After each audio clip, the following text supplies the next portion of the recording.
I, I won't cough in the middle of recording. Oh, damn it. Oh, shit. Ah, shit. I won't cough or curse. I should know. See, that's the thing. Oh, no. Now I got you. Oh, no. It's spreading.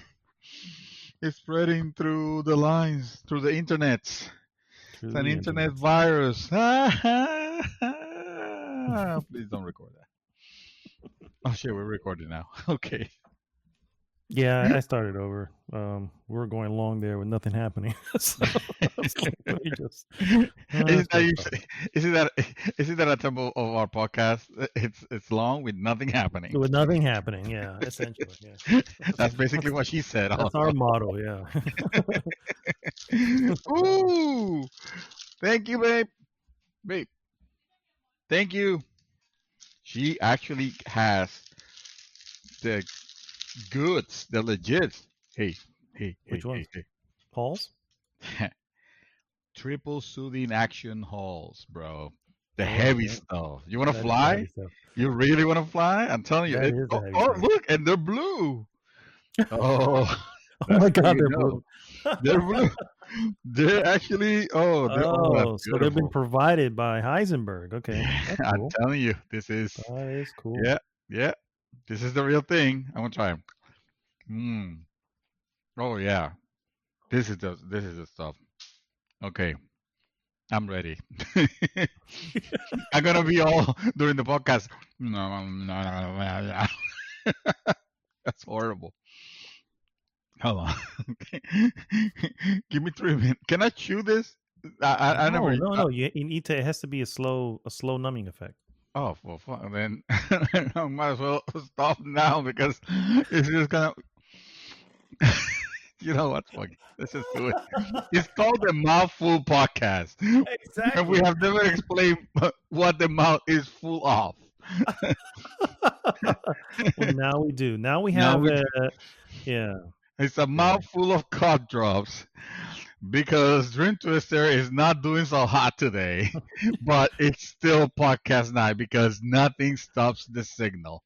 And Because with that, nothing stops the signal. and, and, and with that sound of death, we start our podcast today a little differently than normal. First, of course, this is Mad Dog signing in this week for the real episode 245. And that, of course, is Mr. David Santos, aka Dream Twister, aka the Coughing Supreme. AKA why from your grave. Fortunately, he has got a little cough going on, but nothing COVID related that we know of. That we And know of, yeah. that I we haven't know of. gotten tested yet, so but I don't have the symptoms. I can still fully taste this whole cough drop. It's Let me the sense tell of you. smell, isn't it? It's the sense of smell that goes. I thought it was the sense of taste. 'Cause I was worried because I was like, man, I just bought a shitload of of lemony Oreos. If I can't taste that, then they're just gonna go to waste. But no. You'll still eat it, I'm sure, but Yeah, but no. I I won't think enjoy them. your sense of smell is directly related to your sense of taste. That That's is a true. real thing. If you can't smell, then generally your taste kind of goes away too. So perhaps that's what it is. I think the underlying source is a loss of smell. So Oh, either okay. way, So the fact is you don't have it. You're just having a little bit of a cough, yeah, and you've gotten yourself some extra strength halls, which is basically yeah, was it triple action? Triple action there's a for triple action. This podcast is now brought to you by Hall's Triple Actions, from where you too sick to podcast. yeah, yes. Today, And the today we're lesbian. gonna do things a little bit different because, well, to say that times are different is to really understate the obvious. This week, um, bro. This this week, this freaking week, bro. and it has This to is do with this is 2021. Literally going, hold my beer. oh my god, yes, I saw that meme by the way. Yes, Yeah. yeah, I'm sure everybody at this point kind of already knows what has happened earlier this week. Essentially, a planned insurrection of the U.S. Capitol is what ended up happening, and freaking a lot of people out, man. Freaking a lot of Yeah. people out, even across overseas. People watching from like other nations. Uh, read some reports of people in India who also have a democracy there and going, man, it's that fragile. You know what I mean? And Yeah. so it's freaking people out. And I don't know about you, man, but I I was not a happy guy to say the least. Um, We on know that that. Wednesday, I take that back because I was like, hey, the Georgia runoffs, they went blue. There's something I didn't see coming. You know what I mean? And so it's like, okay, well, that's interesting. At least maybe Biden will be able to, I don't know, do something while he's in the office. Um, but Yeah. shortly thereafter, how does you put it? A civil war has begun. So, well, you know, first of all, I just want to clarify because I know I made the comment of the Civil War happening in last week's podcast. I didn't plan this. All right, it wasn't me. Um, it wasn't me. And also, I kind of want to express first that relax, guys. So this is not what the whole entire podcast is going to be about. It's not that we're switching gears. Oh, It's not that we're turning into, GNN. Get it? GNN. Well, nice. GGN. I fucked it up. GGN, yeah. GGN. There you go, man. I made it. You made it so much better. Um, this is just something major happened during this week. It kind of like deflated a lot of the well, a lot of the feel, a lot of the of our gaming. Uh, how would you call that? How would you call that? Like it kind of like Enthusiasm for gaming, enthusiasm. basically. That's the word. Yeah, Thank you. yeah. Yeah, yeah. It kind of like deflated that. A little bit, and it was a major event. I mean, if we're not we're not here, this is not going to be an attack on Republicans. It's not Or because anybody, yeah. I don't It's not an blame attack this. on anybody. Yeah, I don't. yeah. This is not something I blame Republicans at all, because this is not how they will act. This is an event that I solely place the blame on the insurrectionist President Donald Trump and the cult of followers. And again, I want to stress out when I say cult of followers, I don't mean you voted for Trump, therefore you're a cultist. That's not what I mean. That's not what I mean at all. Um, what I mean honestly is um, the people that are more into the person, into the cult of personality Mhm. than the actual ideals that we have carried as that we should uphold as American citizens. Obviously, American American citizens and true patriots don't go attacking the seat of government. That's Yeah, not exactly. just because they don't like the response, the actual The outcome. the Yeah, outcome the of the outcome of like the art. exactly Mhm. exactly. And it kind of let me put it this way. It got us upset enough to want to air this out and air this out publicly, not to try to offend anybody, because that's not that's not what it's about. I want to stress it out again. This is if you're if you're a Republican, if you're a Democrat, if you're a Republican, this is not we're not trying to attack you in any way whatsoever.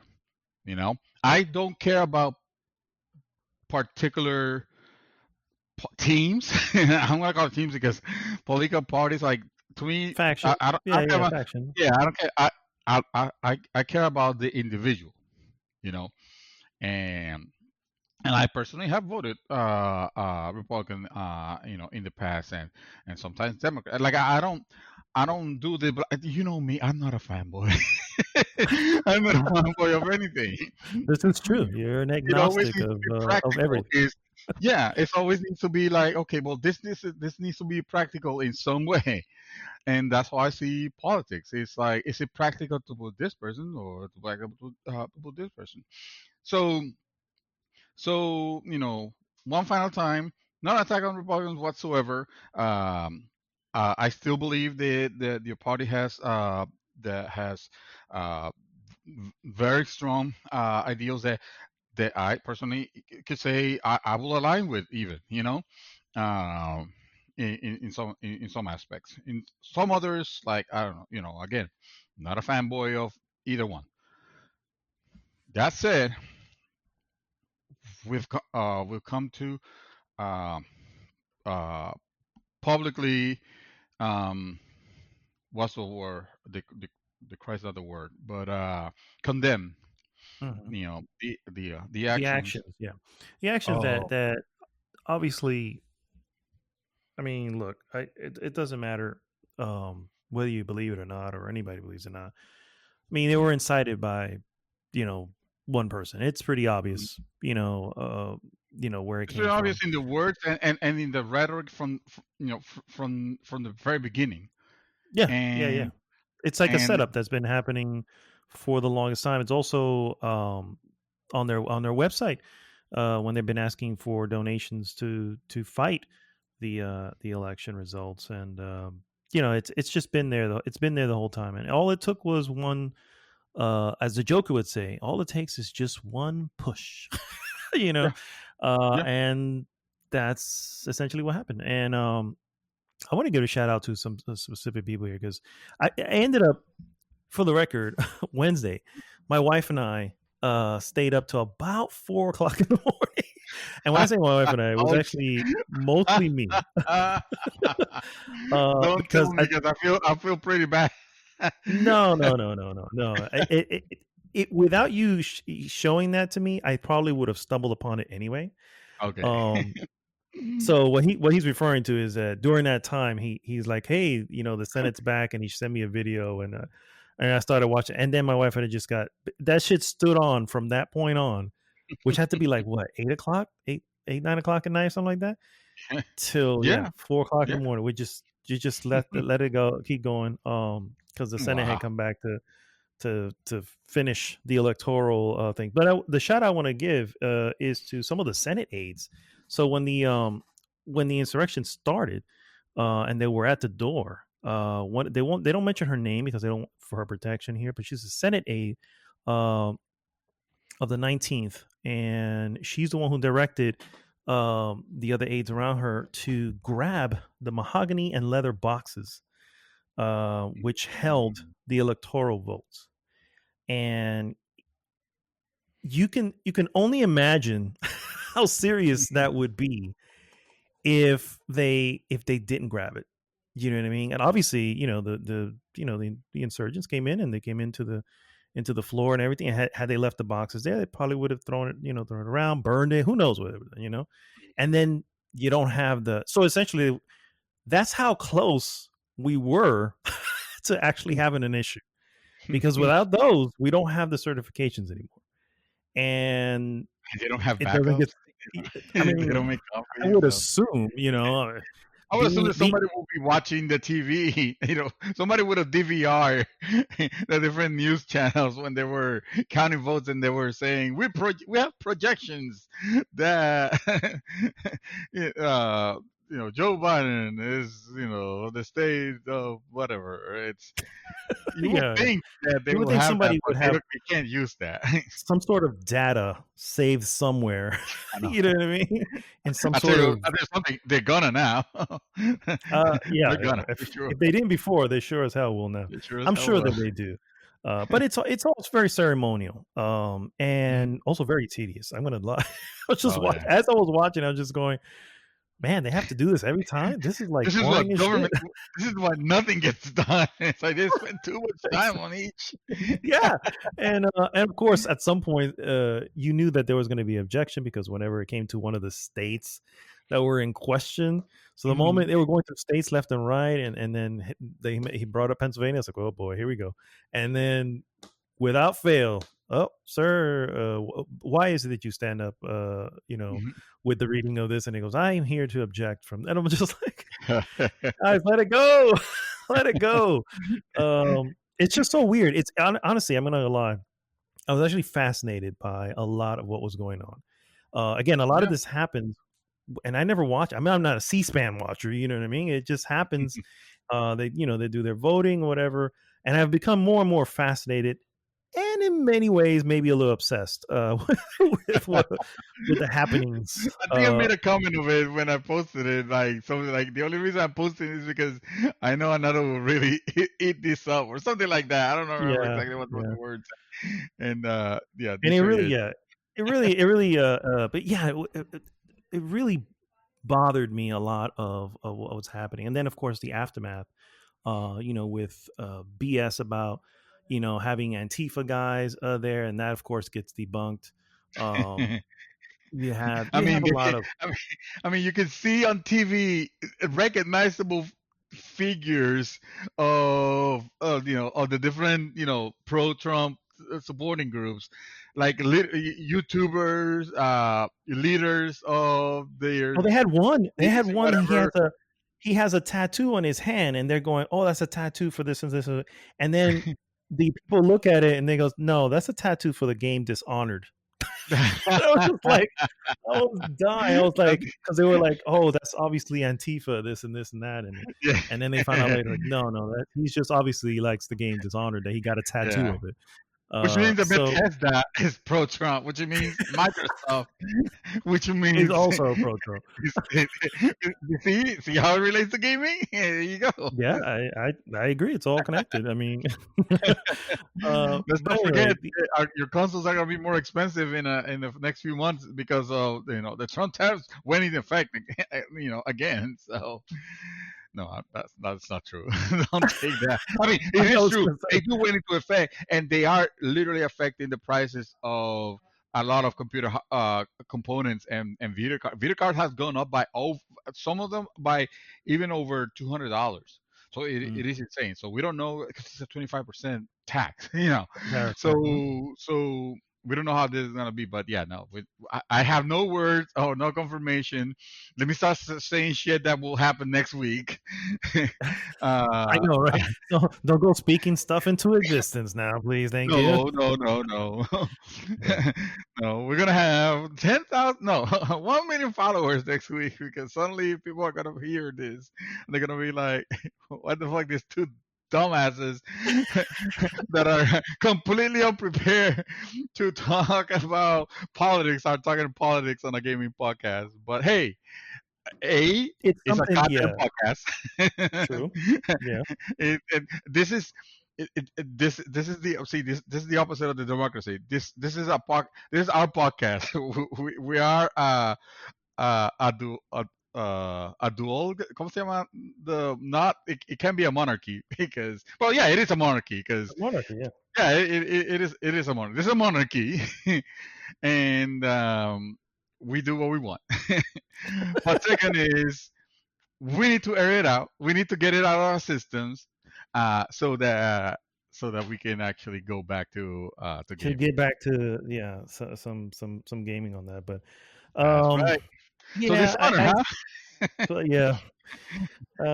Honestly, I'm just really Mm. I'm really disturbed by a lot of the stuff that I'm seeing, um, online and stuff like that. You got your funny memes and stuff, which I'm like, whatever, those are memes. They're meant to be jokes anyway. Mm. Um, but all of the other stuff where it's like, hey, you know, this is not as bad as it looks, and it's just like, No, no. yeah, that's not The worst, that's not true. This is pretty the, bad. This is the worst, the worst is.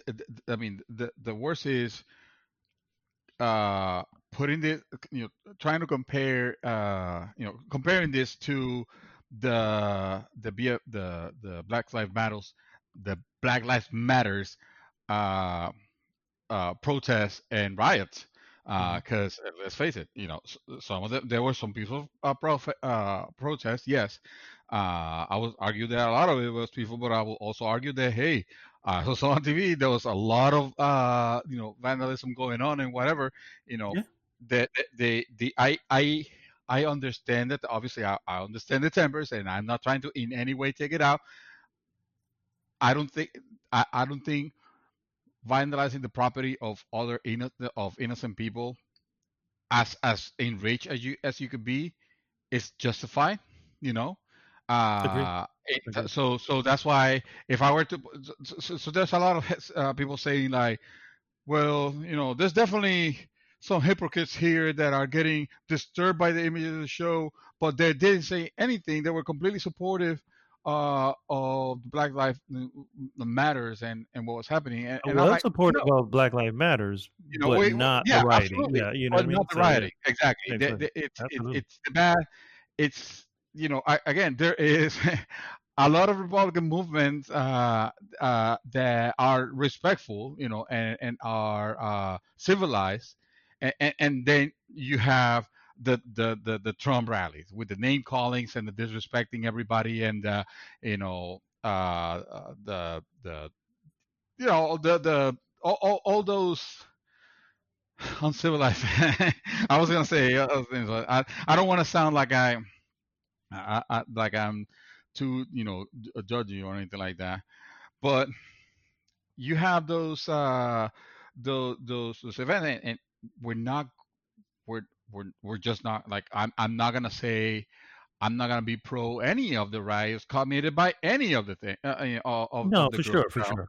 For sure. Anything, That's yeah, I'm sorry. anything and I don't support Antifa either.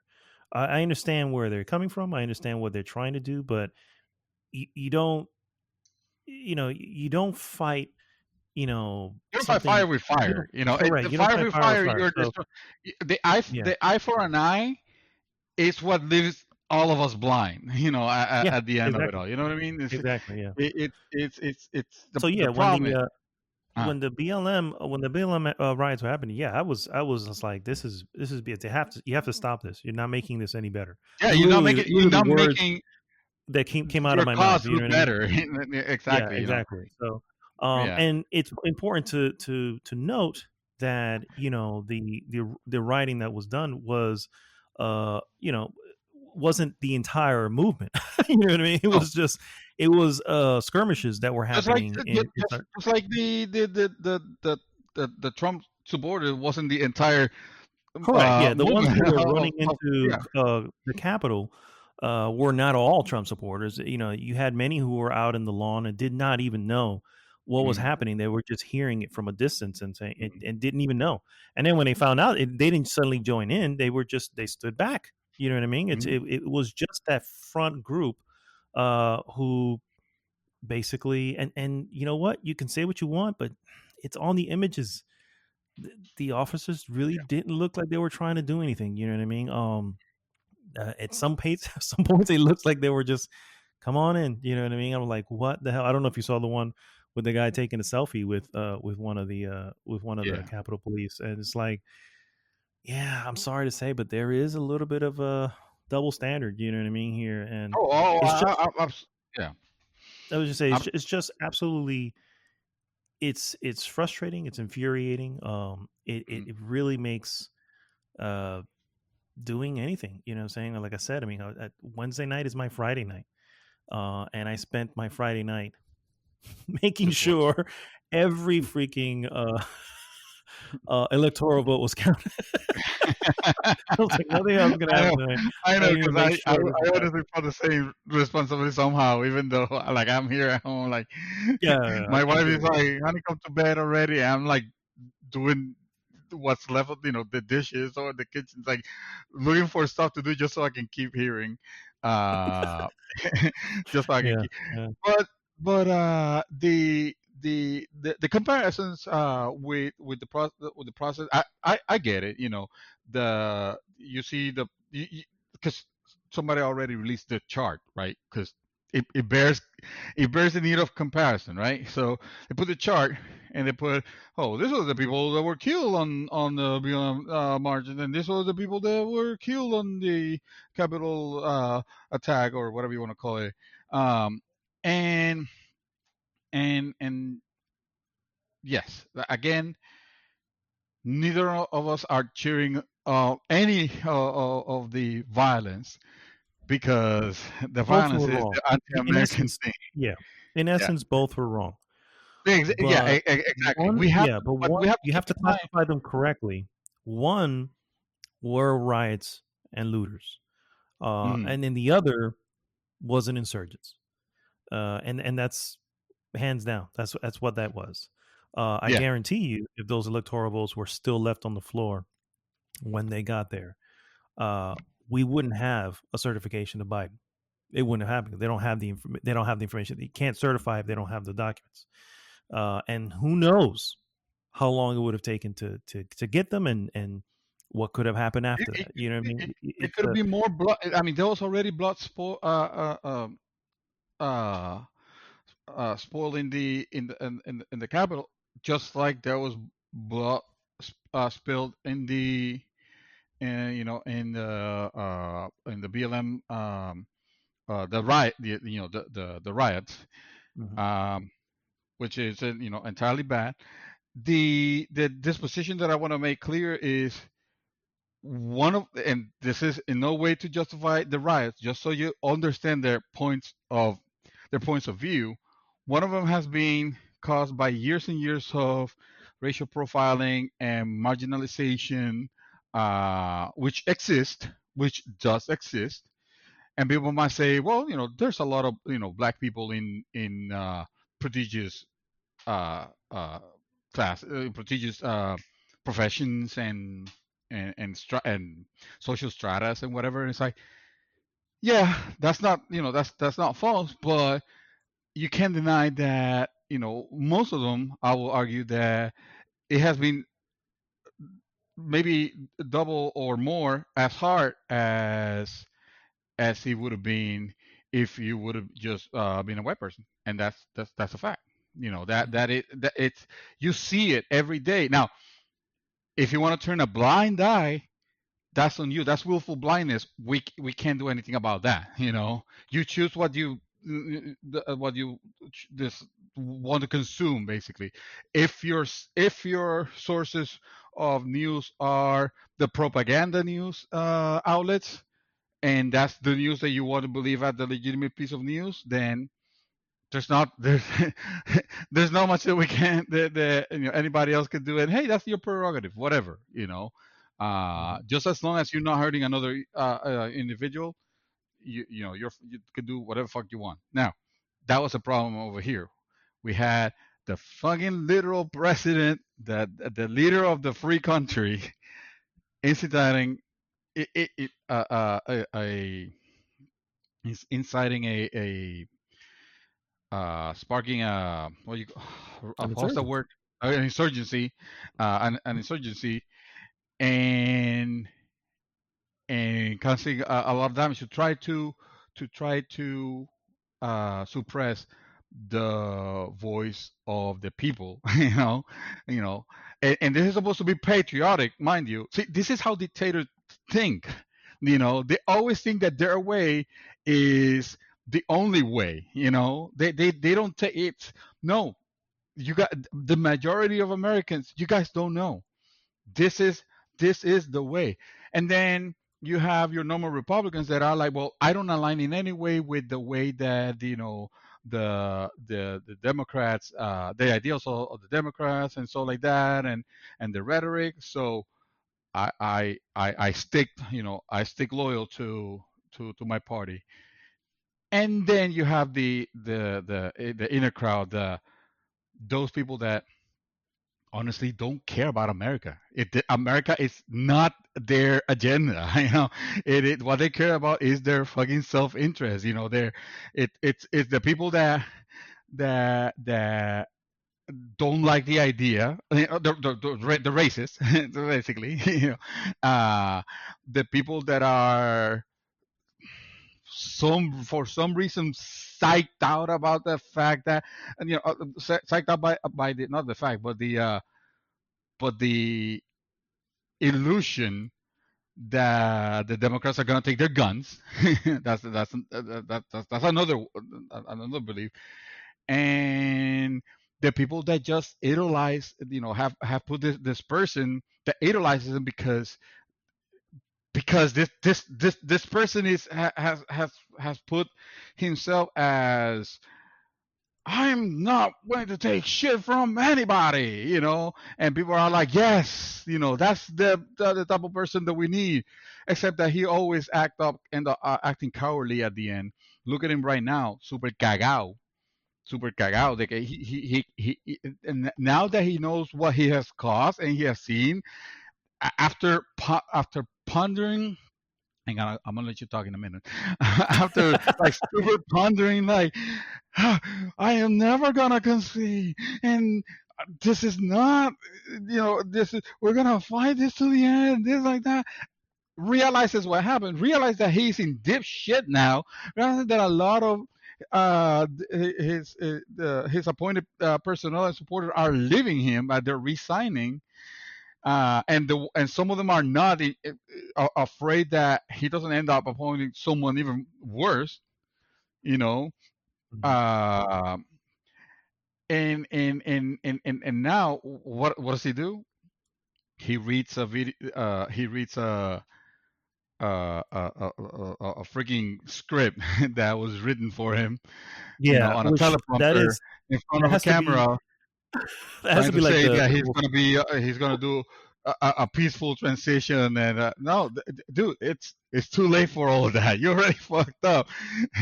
This is your legacy.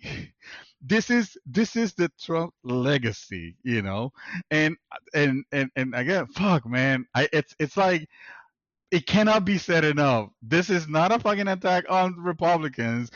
You bring me a good you bring me a Matt Rodney, character Mitt there, Romney. Yeah. Mick Rodney. Yeah, thank you. And I'll be like, yeah, I'll consider him. He seems like an okay guy. I don't know a lot, obviously. Back in the days when the Romney Obama thing was going on, I gotta be honest with you. I was not into politics too much. I almost didn't go to vote because I was like, I used to think that, well, what's gonna be one more vote? You know. Now we see what more vote could do. Yeah, Actually, yeah. one more Yeah, yeah. vote I could think it's actually take us has out made of the it so much shithole more where we clear. were. Yeah, it's made it so much more clear how important each and every individual one Mhm. is. And it can't be stressed enough to say you cannot not vote. You know what I mean? It's just Mhm. you can't do that. You know what I mean? It's all about, it really is all about using that power, the power that we as citizens here have. Um, Yeah. I hear you, Yeah. dude.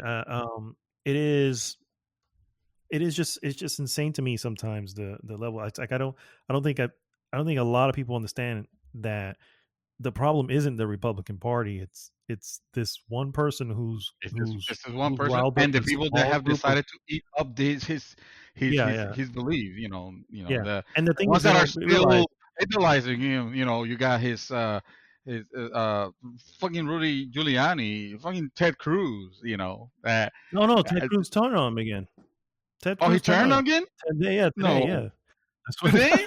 Yeah, yeah. No, I that didn't swear. happen. Real? I, he turned on today. It's a shame. Everybody's calling You it know the why though? You know why? oh, Because he's hello. probably considering running for the presidency on Oh, they all are. 2024. Yeah, yeah, yeah. They all are. So Everybody's looking yeah, yeah. for So for now the next everybody one. wants to distance themselves. Like, oh no, fuck that. No Trump. I did not, agree. We just wanted to make sure that we had a fair election. Motherfucker, we have literally like over 80 times over different courts review this and re-review this and re-review it and find no evidence whatsoever of any discrepancy on the election that would have actually caused it to be doubtful. Like in no way. And you go ahead and you because your name is there, all right. Ted Cruz, uh, your name is there. You stood up and you were one of the ones that decided to object after you were freaking sieged up in the Capitol building, you Yeah. still decided to object to this. Like, I much rather have respect for those Republicans that were planning to object, and then they realized this, and like it fucking finally clicked on them. Like, oh, you know what? Yeah, no, we can't do that. Oh, it was yeah, it was not like this. Not like that was a No, not like this moment. Not like no, this. Not like this. no, no. So yeah, he's turned on him. It and obviously it's a whole thing now to um they're calling it beat the traffic. They basically just want to get out and get away from Yeah, it yeah, all, beat the traffic yeah. because investigations are going to happen, and we'll That's see true.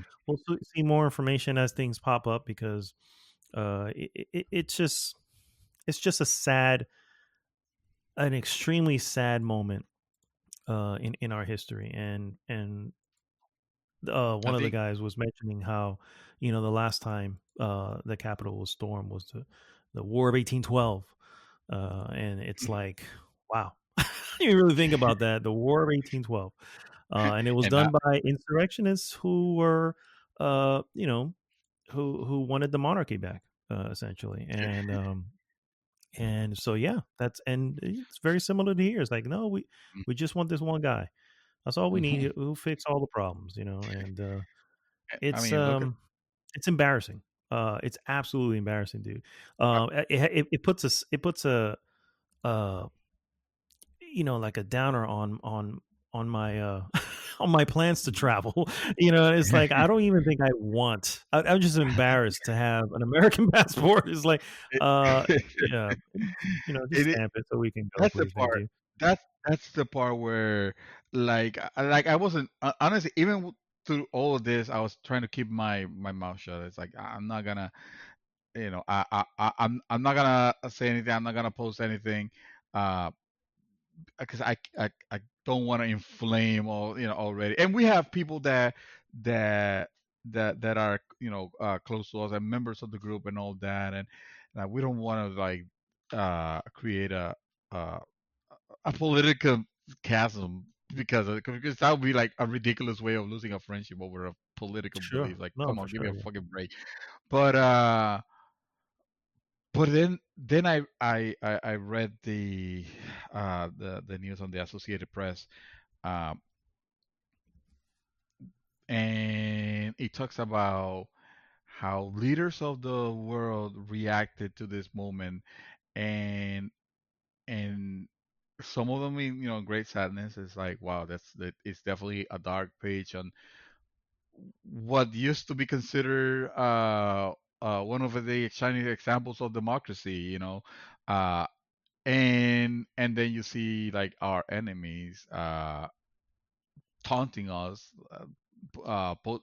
like gloating the fact that, oh yeah, this is America, huh? This is I think the Hong Kong government was a perfect example. They back when we were remember when we were talking about the events of Hong Kong with the free Hong Kong, Yeah. Yeah. and it was kind of like it was kind of like that, an attack on uh, government buildings and stuff like that, and we had our government. I forgot exactly who it was. I want to say maybe it might have been Nancy Pelosi, but or someone saying, "Oh, this a beautiful sight, kind of like a beautiful moment." I'm not quoting exactly what it is, but it's Mhm. to give you an example. It was basically they throwing that back at us because they have received the images of Americans attacking themselves, basically, trying to mount an insurrection on the government, and like, what happened? Is this democracy? That's okay, fam. I'll stay socialist because I got more control More like this. control Thank than you these very people. much. Yeah. and Yeah. that was the boiling point. That was the part where I just fucking lost it because now we look like it was always silly to think, or it was never silly, but it was always kind of I don't know. I'll say silly for my lack of vocabulary. To think, oh well, they're making fun of Trump because he's a silly character. You know, he's acting silly to them. It's kind of like oh, he's the weird president of the United States, whatever. But no, this was us. This is actually, or what they perceive is all Americans. Dude, it would look ridiculous, in the Yeah, in the eyes of our enemies. the Russian government actually made a statement as well, which was even a little bit more, how do I say, almost daring, almost in a sense of, this isn't the end. This, or there's more to Yeah. come on this, and you're like, Oh yeah. what the hell? You know what I mean? It's like, and I don't blame them at this They was point. It's always in like, control, almost like they were always in control of this, because I mean they put Trump in it. um, it's yeah. It was definitely a sad chapter in our history, it's gonna be hard. It really one is of gonna be many. hard to continue. Yeah, 21, let's just say, has, I said it last week, I think. 21 and it was off to, already to a bad start. Boy, was I wrong. It's like, oh boy, was that an understatement? the Um, insurrection of yeah, and America, American capital. it's a Like, not even freaking Al Qaeda was able to get to attack the capital when they hijacked the planes on September 11th. No, we did our shit ourselves. And now, because we didn't like the way the elections ended. And when I say we, I mean, like, the people who didn't I don't like it. mean Yeah, us, I mean the people that did it. But that's not the outside world is not gonna make that distinction. To the outside world, this is Americans, and of course this is Americans, and of course this is how they act, because of course that's the way they look. They look at us, and that's the part that it is really really sad. yeah. Uh, I'm not sure if there's much to say on that. I think No, that I I think want to. we've aired out our grievances for the most part, and you know, Yeah, I don't want yeah. to beat a dead horse or anything like that. But I No, definitely, it definitely is a sad time, and I wish, I hope that the new administration brings something, better to the table. And I know a lot of people yeah, have because we're I gonna have fucking concerns call them too. off. I'm gonna freaking call them off if they were to act Yeah, the yeah, same for way. sure, for sure. Yeah, And we for should sure. call everyone off. Of Even back course. when all the other presidents, it's like you shouldn't just. I guess that's my big issue, is that you shouldn't just go along with it because, hey, this is the party that's representing me. It's like, no, that's not how that No, works. You no, know what they I mean? It's shouldn't. not how that works, and that seems to be a big issue for a lot of people. But it is what it is. So yeah, we'll let that rest there. Yeah, For I want those to who are thank. still hanging on listening. I want to. No, I know that this was very abnormal, out of the ordinary, and kind of uncomfortable. We're not gonna lie. This is very uncomfortable. We realize that it doesn't matter how many times we say, hey, this is not meant to. Like, I know a lot of people don't. And I've seen this in a lot of gaming YouTube channels and podcasts and stuff like that. They don't like to mix politics with whatever the subject matter is, what the subject matter, and that's okay. They can do that also. We feel that not mentioning anything about it will be kind of hypocrite, you know. Yeah, It kind of here we're gonna fake enthusiasm, for it would have come the up anyway. not You know what I much of mean? Yeah, greatness. What's that? it would have come up anyway. You know what I mean? It's just like, Yeah, hey, how was it your needs to week? be And said. it's like, well, this is what happened. You know what I mean? So it's like It, it, it's the thing that I've yeah. been holding on to because today is my Sunday. So my entire quote unquote weekend, right? Because I'm off Thursdays and Fridays, has been enveloped with this, And yeah. and I haven't got a chance to play or watch anything during that time, and it's just been like Mhm. it's there's a reason why it became it did that, and it's because this is important. You know what I mean? It's something serious and something that everybody needs to take seriously, um, and understand that yeah, it is that fragile that we can, uh, you know, walk into a situation Yeah. where, we're not guaranteed to. This government is not guaranteed to last. It is an ongoing experiment, Mhm. that has worked for the most part, But it's and at a fragile. time, it was inspiring so many other nations to do it because it was just unbelievable that it was working. You know, Yeah. um, and now we're at a time where a lot of those nations are like they're afraid that, man, if this is the This example is that just we've this been is using, anything else. Yeah. and if it falls apart, where do we go from here? Because This is it didn't just like exist. everybody else. Yeah, yeah. So it is that important. And if you don't feel that is, I hear you. Yeah. Okay, then that's your opinion, but it is that important. Because a lot of the freedoms that we enjoy can easily go away in some Mhm. other type of government scenario. So something to think about. Again, we'll just let the defense rest here. And yeah, and I, well, I guess I don't know if you have any final words, but I guess I was just I wanted to say because I always like to be the final word. No, I'm kidding.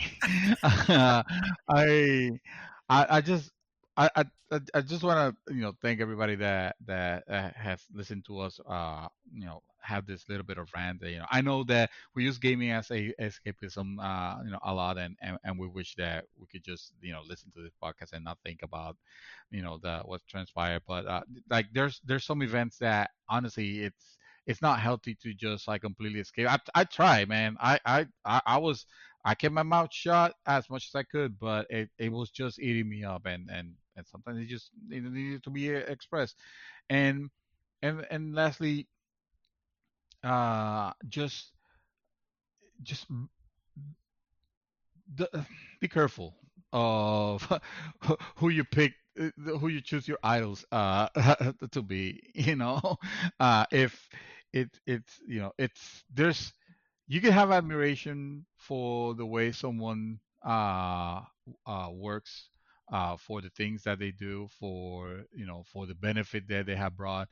But I mean, the moment you put that admiration on people that have brought nothing but like grief and anger and hate, like unmitigated hate, and it is it is our our way. It's like I always thought the kind of like America first thought to sound a little primal because we're not in this world alone.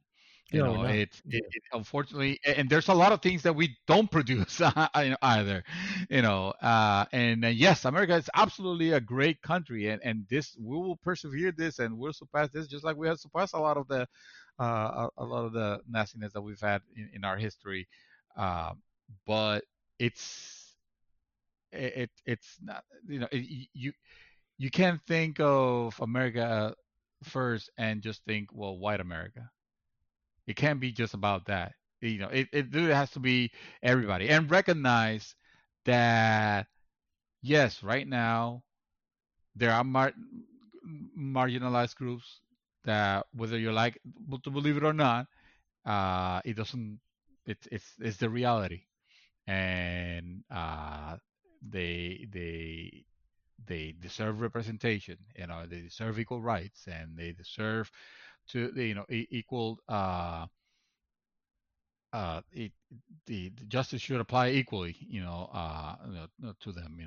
If you're gonna if you're gonna be tear gassing on on riots, well, yeah, if it's a riot, tear gas, forget you shouldn't be rioting first of all, period. But if it's protest, if it's peaceful process, you shouldn't probably not be tear gassing peaceful protesters just because you want your leader to take a freaking picture with a Bible in front of a church, just for show, And then this one delayed the deployment of the National Guard just because, well, I love these people, Mhm. we love Yeah, you, yeah. go home, Like I said, all the that speech that he bullshit, mentioned, all that that he bullshit. had was was absolutely completely, At this point, somebody there's wrote no that that for him. there shouldn't be any doubt that Donald Trump was literally the worst president that the United States of America has had, and he divided this group.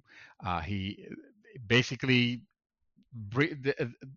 was responsible for almost the revival of or at least the glorification of all this racist movement, all this ridiculous conspiracy theories, Mhm. the QAnon people and all this like garbage that people just decide to believe because hey, it's it they I don't know, they're bored or they just have hate. And if you and Donald Trump is a figure that you look and admire, I invite you to maybe have a reflection of how things are, in your life because like, this was not a good man. None of these actions can be justified, and it's okay that you don't believe in a lot of the democratic rhetoric. Hell, I don't believe in a lot of the democratic that rhetoric and the wokeness and the ridiculousness that some of the things that are Agree, yeah. that go to the extreme. I don't like it either. I for one think that the whole thing with genders, you know you can nowadays we have the technology to for you to choose whichever gender you want. That's beautiful, that's awesome, that it's your prerogative, you could do that. But making shit up just for the sake of, well, I identify myself with a club sandwich and that is my gender, like, no, that shit's stupid. Sorry. That's just really it, I like that's the kind of shit that I feel like it breaks it. I really need to stop because I said I was gonna say one last thing and I just kept rambling. You see what happens when you give me the mic on this thing? But yeah, not like polyphony, genders. It's like pick one and stick to it. Don't make shit up. Period. Sorry, if this was too tough, you can just edit this part out. No, it's good. All right, guys. Well, stay tuned. We'll be right back with some news.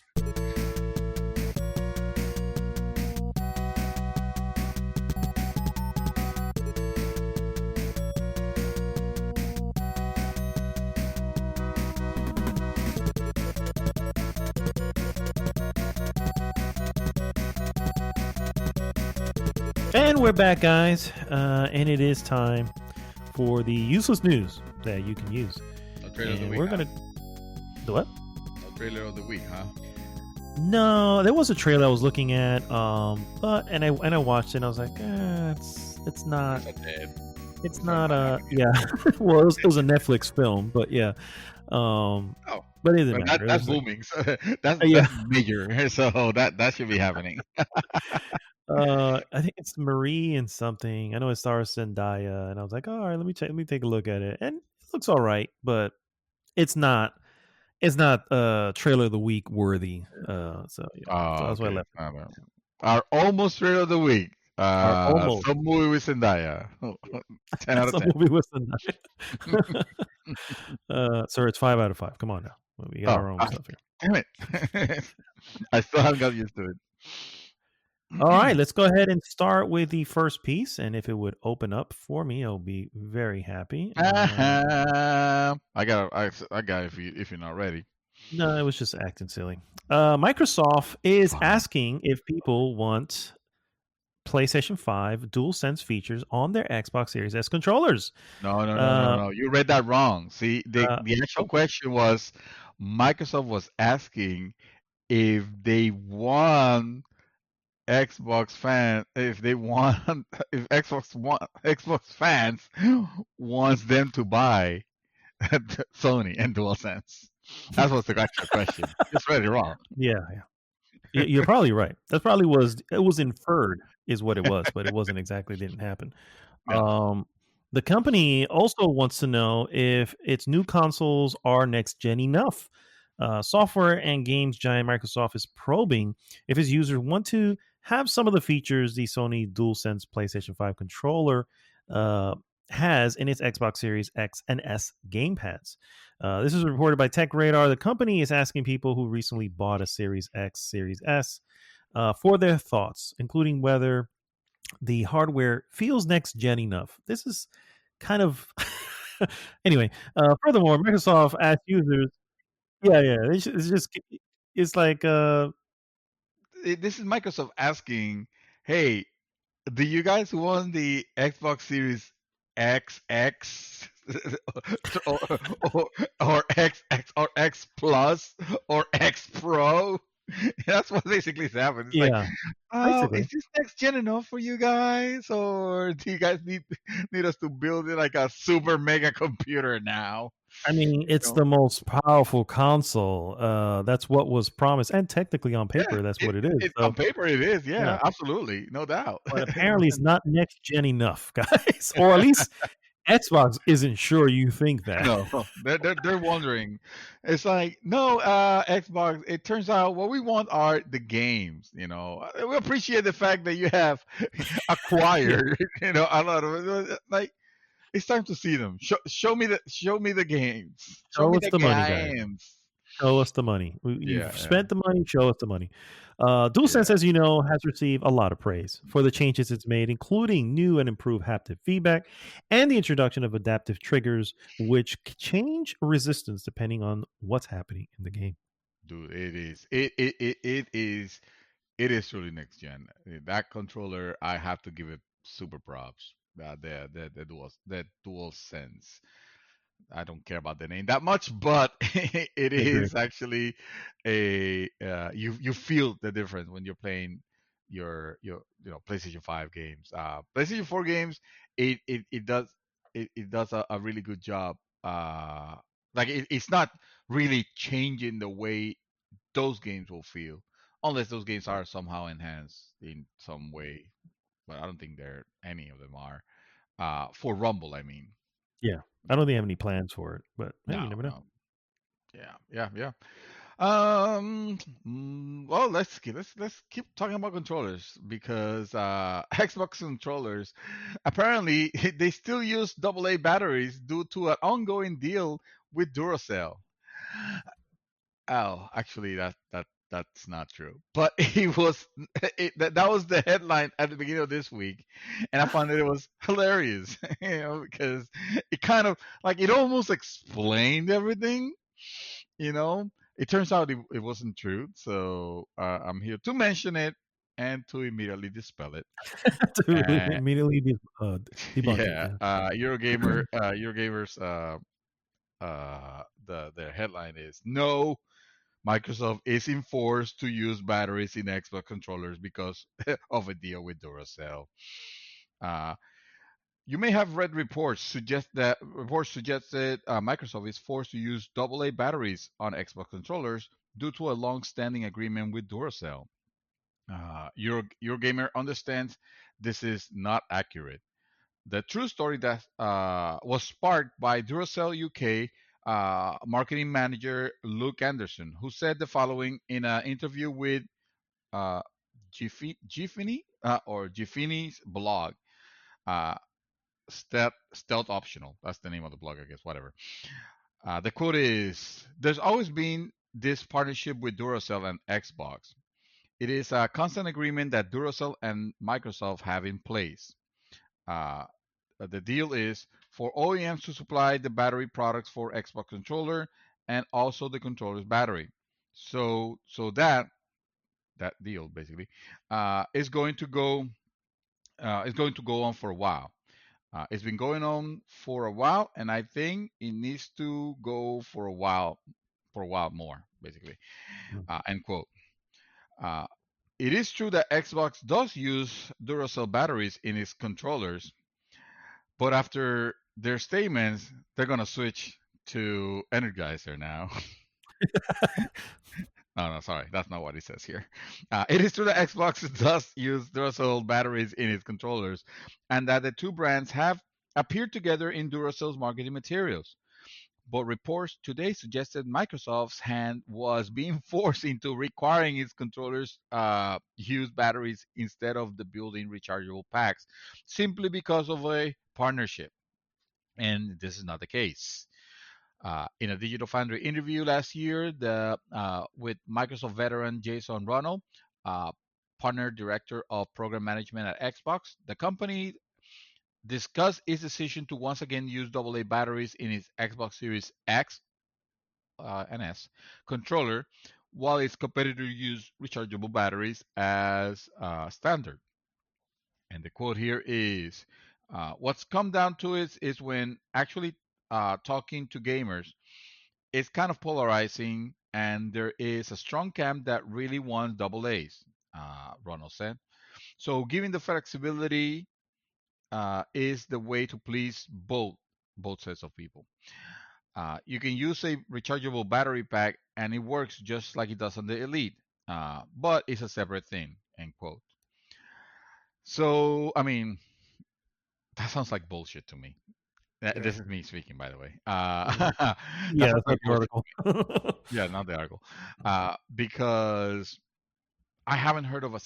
Well, hold on. Let me take it back. I was that person at the beginning.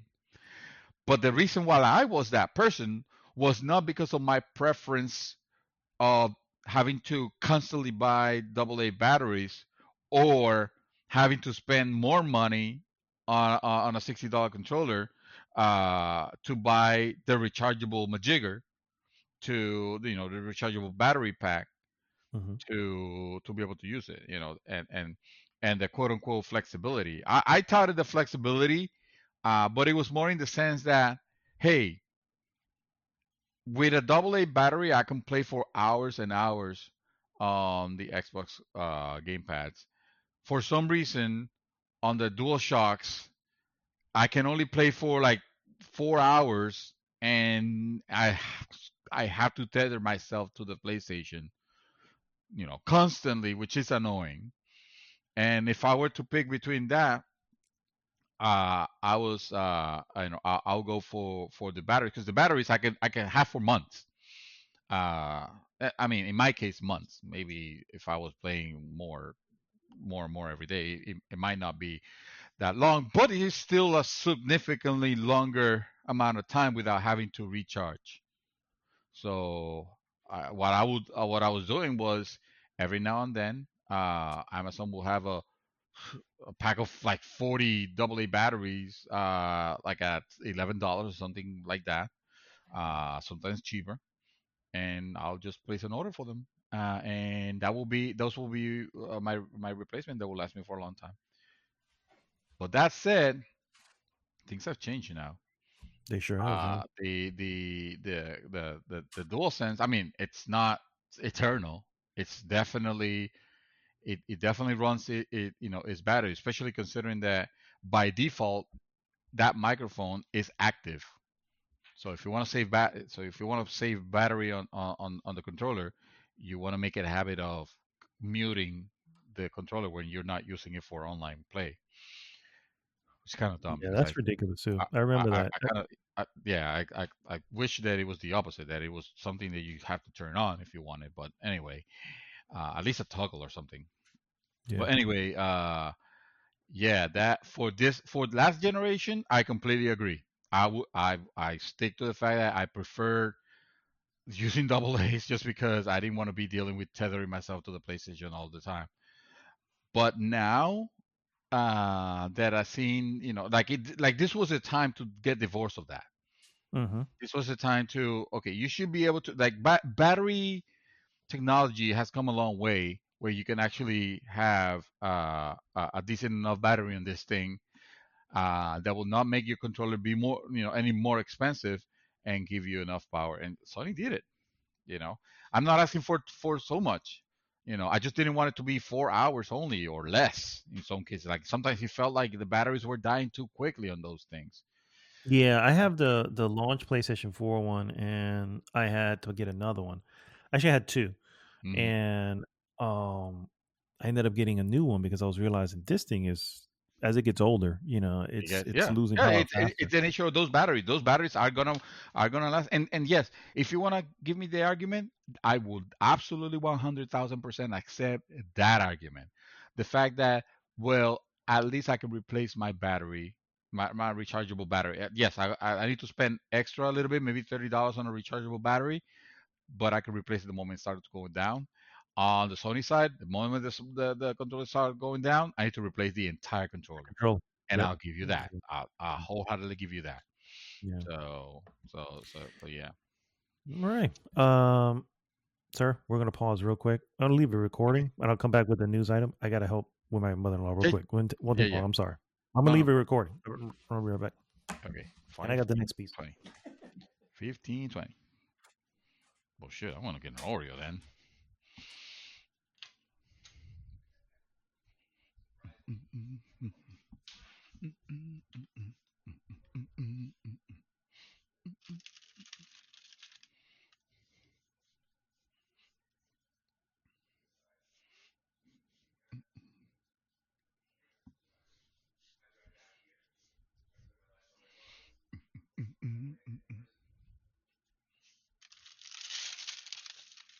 Oh shit, I'm running out of Oreos.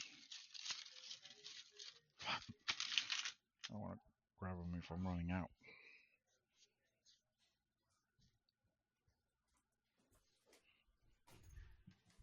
I have to go to the supermarket tomorrow, love. Okay. Because yeah. Oh, I need to go to my eye doctor tomorrow. Remind me, because I want to forget like a stupid idiot. Hold on. Give me a second. Uh, I wish I can pause Alex, this. It doesn't let me pause. That's my only issue. that's fine. Just write down the time. Alexa, remind me of my appointment at 10 a.m. tomorrow.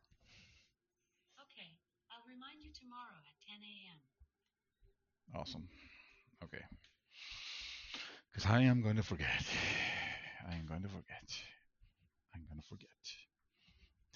I had the uh so I order, that I order my glasses, not always, but I have ordered my glasses online, Mhm. and I just have to show them an actual prescription. Uh, but my prescription was too old. Yeah, I was gonna say, yeah. So this time I need to do an eye test, and I noticed that, oh, they have an app to do an eye test, and I'm like, well, I'm curious, how does that work? And if it works out for you, then it costs you $15 for the test. And if it doesn't work out, then they refer you. They don't charge you anything. They refer you. And the way it works is with the phone, and you kind of have to you have to have a computer, a laptop computer preferably, like on a desk. You have to be like a certain distance that the phone will tell you how distance you need to be, and then it'll show you like figures, and you have to swipe to where the figure is pointing or whatever. And I failed it. My eyesight is so bad that they were like, no, no, man, we can't use technology on you. You need to have an actual doctor check you out. Sorry, I know that we're recording, but it was No, no, a you're fine. 15. You're fine. It was a 1520. So I'll remember that. I won't Oh, remember. okay. Oh, you. Well, I was gonna. That's fine. Either way, as long as you remember. Yeah. All right. Peace, you All guys. right. My next piece of news is some cyberpunk news, guys. If you know, in brief, this I'm reading off of TechSpot. Are you still playing Cyberpunk 2077 on Steam? If the answer is no, then you are one of the 79% of players who have abandoned the game since its launch Oh, almost they just 1 month finished ago. it. They just beat it. Yeah. However, the decline is 3 times faster than CD Projekt Red's previous title, The Witcher 3 Wild Hunt. Oh, After years of hype and 3 delays, it doesn't come as much as a surprise to see Cyberpunk 2077 draw in over 1 million concurrent Steam players on launch day, beating out Fallout 4's previous record for the single player experience. But the RPG hasn't been able to maintain those impressive figures. Get Hype reports that player counts have been dropping quickly, reaching a low 225,000 over the weekend. The site also notes that most single player games do lose around the same number of players in the month after launch, but open world titles are the exception. Uh, the Witcher 3, for example, held on to half its player base 4 weeks after it arrived in 2015, taking 3 months to lose 79% of its players. At the end of 2019, the Netflix series prompted the resurgence of The Witcher 3's popularity, bringing more players than at launch. And over a year later, it still hasn't Wow. lost 75% of its players. So Wow. that says something. There are caveats to remember, of course. The decline only counts Steam players, not anything on Epic, Game Store, GOG, or Stadia. Something that could give Cyberpunk 2077 Steam players numbers a boost is the upcoming free DLC. It's supposed to be landing, quote, early 2021. But given the game's issues it has to deal with, that might be an optimistic time frame. So just a little, maybe not much to read off of there or to read into it. But Yeah, who would have I thought don't know. people would I've start asked. playing a broken game? I've asked a few people. Adam was one, and I just kind of caught up with him the other day. I was like, "Hey, man, you still playing?" It's like, "No, I couldn't take it anymore, man." And he Wow. said something. He said something about the game that it did. And he's like, "Yeah, I'm just done." So he stopped playing, and I'm like, "Damn," you know what I mean? Um, I don't know, bro. That's all I can say is I don't know, bro. Hey, Uh, I'll tell you, just wait until it's released and then play it. Just you're wait right. for the real release. Yes. It's just sad I paid for it before it released. But yeah, you're right. No, you were a distinguished early access owner. You got the Against founder's my edition will. of the game. So it's all good. It's all good. Oh man, PlayStation 4. What else can we say about the PlayStation 4? It promised us greatness, I and think it it delivered delivered. greatness. Just It saying. yes, absolutely freaking literally 100%. I agree. It promised it, and it delivered it in droves. So Sony's gonna stop nearly all of their PlayStation shipments for Japan, except the standard PlayStation 4 Slim. No Pro, no Mhm. Pro, no more. Now that the PlayStation 5 is out, Sony's turning its attention to its new console. In Japan, that means almost all its attention, leaving only the standard jet black 500 gigabyte PlayStation 4 as part of the old gen lineup. Uh, as IT Media and Game Watching Press report, Sony ceased manufacturing of the PlayStation 4 Pro last year for Japan. The console, which which might have been a bad idea. That's according to Kotaku. Those are Kotaku's words. I like my PlayStation Pro. Thank you very much. But yeah, it was in retrospect, it probably created a problem of divide in games that I don't know. I It don't it think so. it it, I it, don't think it so. There was nothing. There was nothing that ran significantly better on the Pro. oh there was. You just never noticed. You just Okay. never got to see. Well, no. I guess what I mean to say there is so let me rephrase it or reverse it. There's nothing that ran bad on the standard PlayStation 4. That's true. Yes. You know what I'm saying? That's the whole Yeah. deal. The deal That's is that's true. sure it had enhancements and yeah, you had ability to either go performance mode with frame rate or resolution mode. You had all these little tricks that you can do, but none of Mhm. them blew anybody away. Okay. Because if it did, more of them would have sold. I honestly don't think the PlayStation Pro was moving units like people or like Sony wanted to have moved. You know what I'm saying? So um I don't know if it did. I know that well, they don't say a lot there's of no people. numbers released by them, but Right, right. I think that there was when 4K TV, started becoming this thing, and a lot of people were switching to that. I know the and this I get from just the general review, like what I see on YouTube and stuff like that. That people definitely wanted to pair this console with with their new TV. That's the extent that I know. Not because gameplay is gonna be so much enhanced or anything like that. No, honestly, it was. I think it was introduced to kind of drive more TVs, I and mean, perhaps, but you know, like I said, in the end, I feel like there are few of yeah, the people, the circle of people that I know that are gamers. There are few who own the Pro. You are right, probably one of two that I know own the Pro. Everybody else has a PlayStation.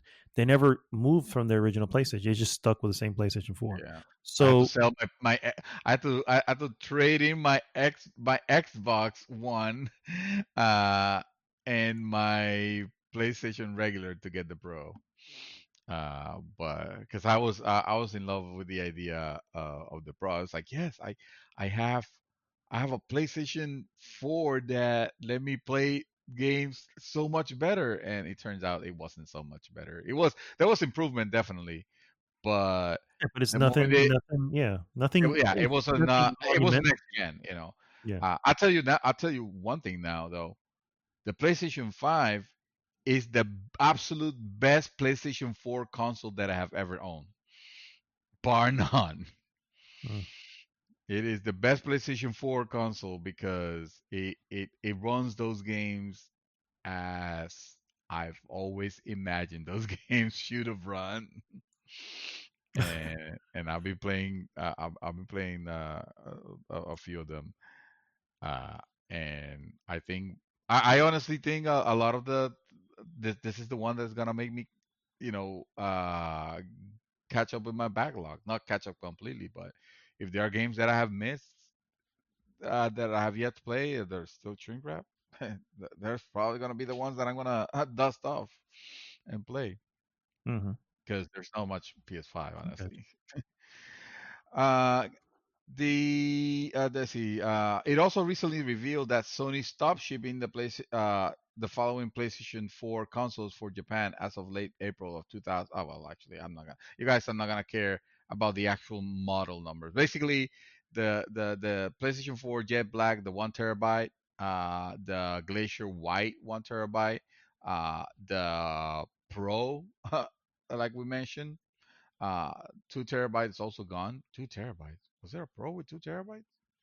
Maybe in Japan only. I don't know, or maybe I'm not Yeah. remembering. Uh, yeah, no, basically that.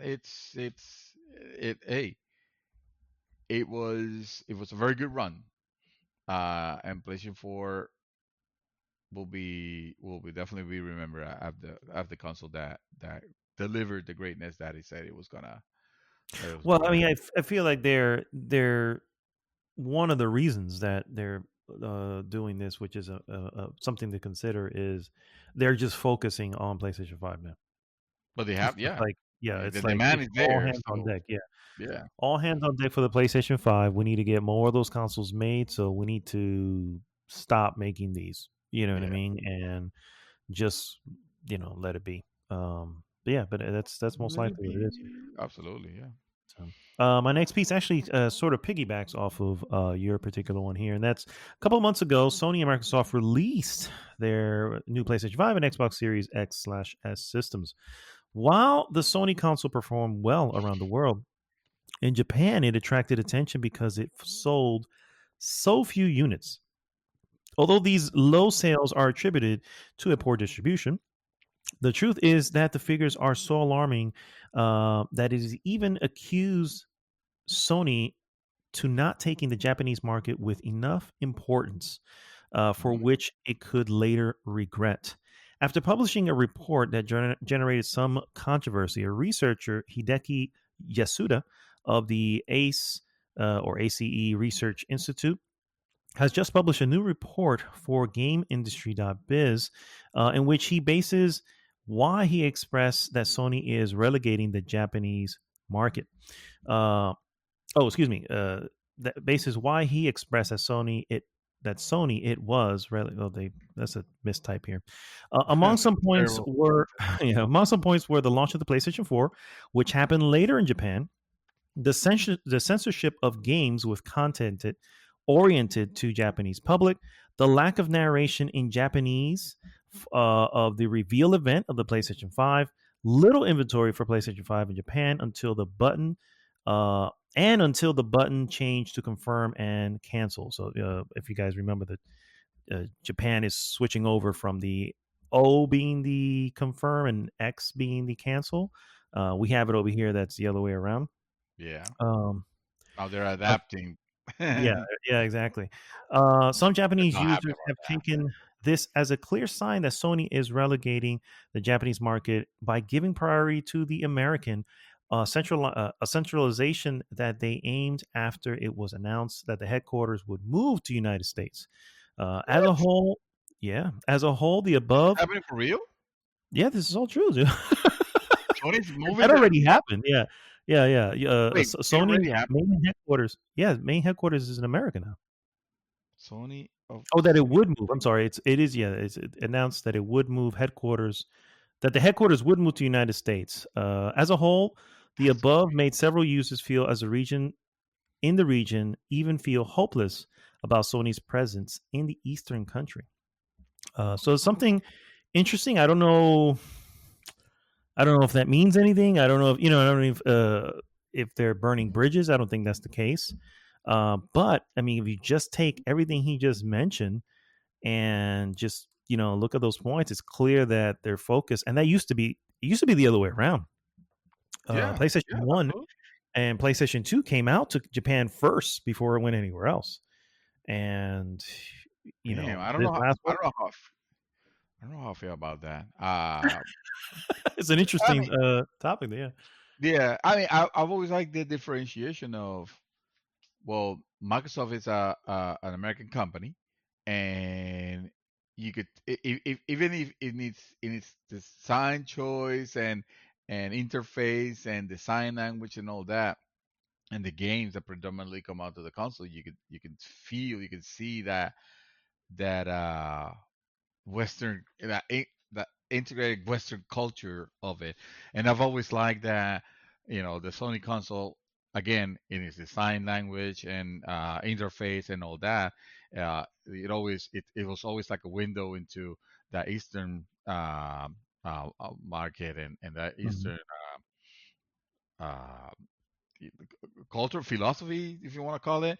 I don't know. It was and those quirky, silly games that will come in that will just end up loving the Persona series and stuff like that. Not to say that those are gonna stop coming or anything like that. I'm not saying that obviously, but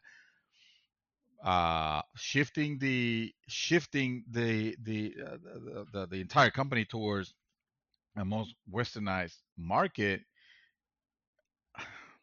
I don't know. This might be just me, uh, but it almost feels like it loses some of that exoticness, if I could, for lack of a better term.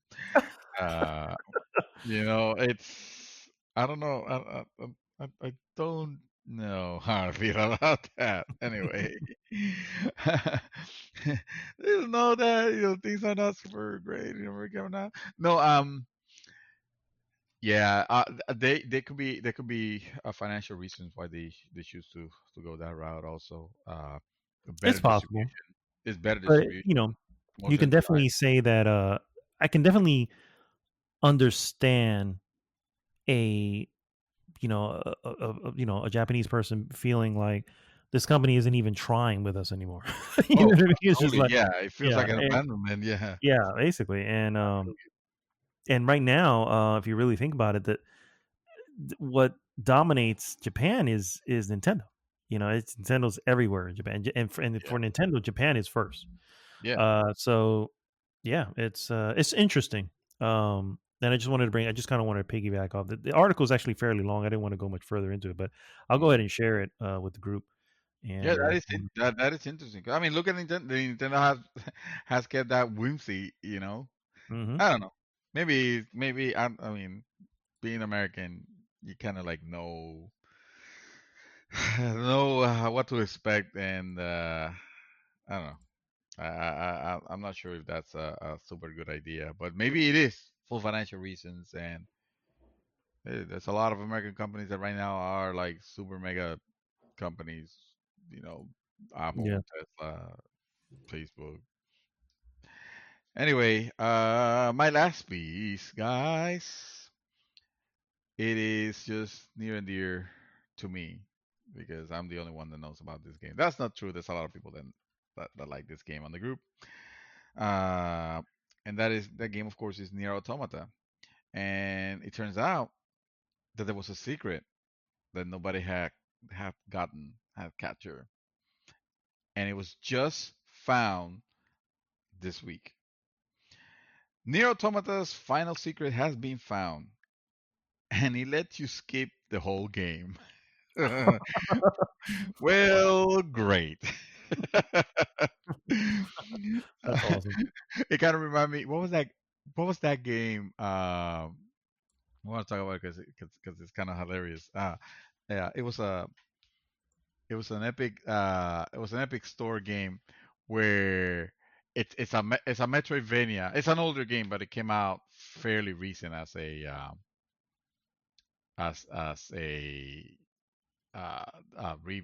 remaster. No, what do I call it? Remaster.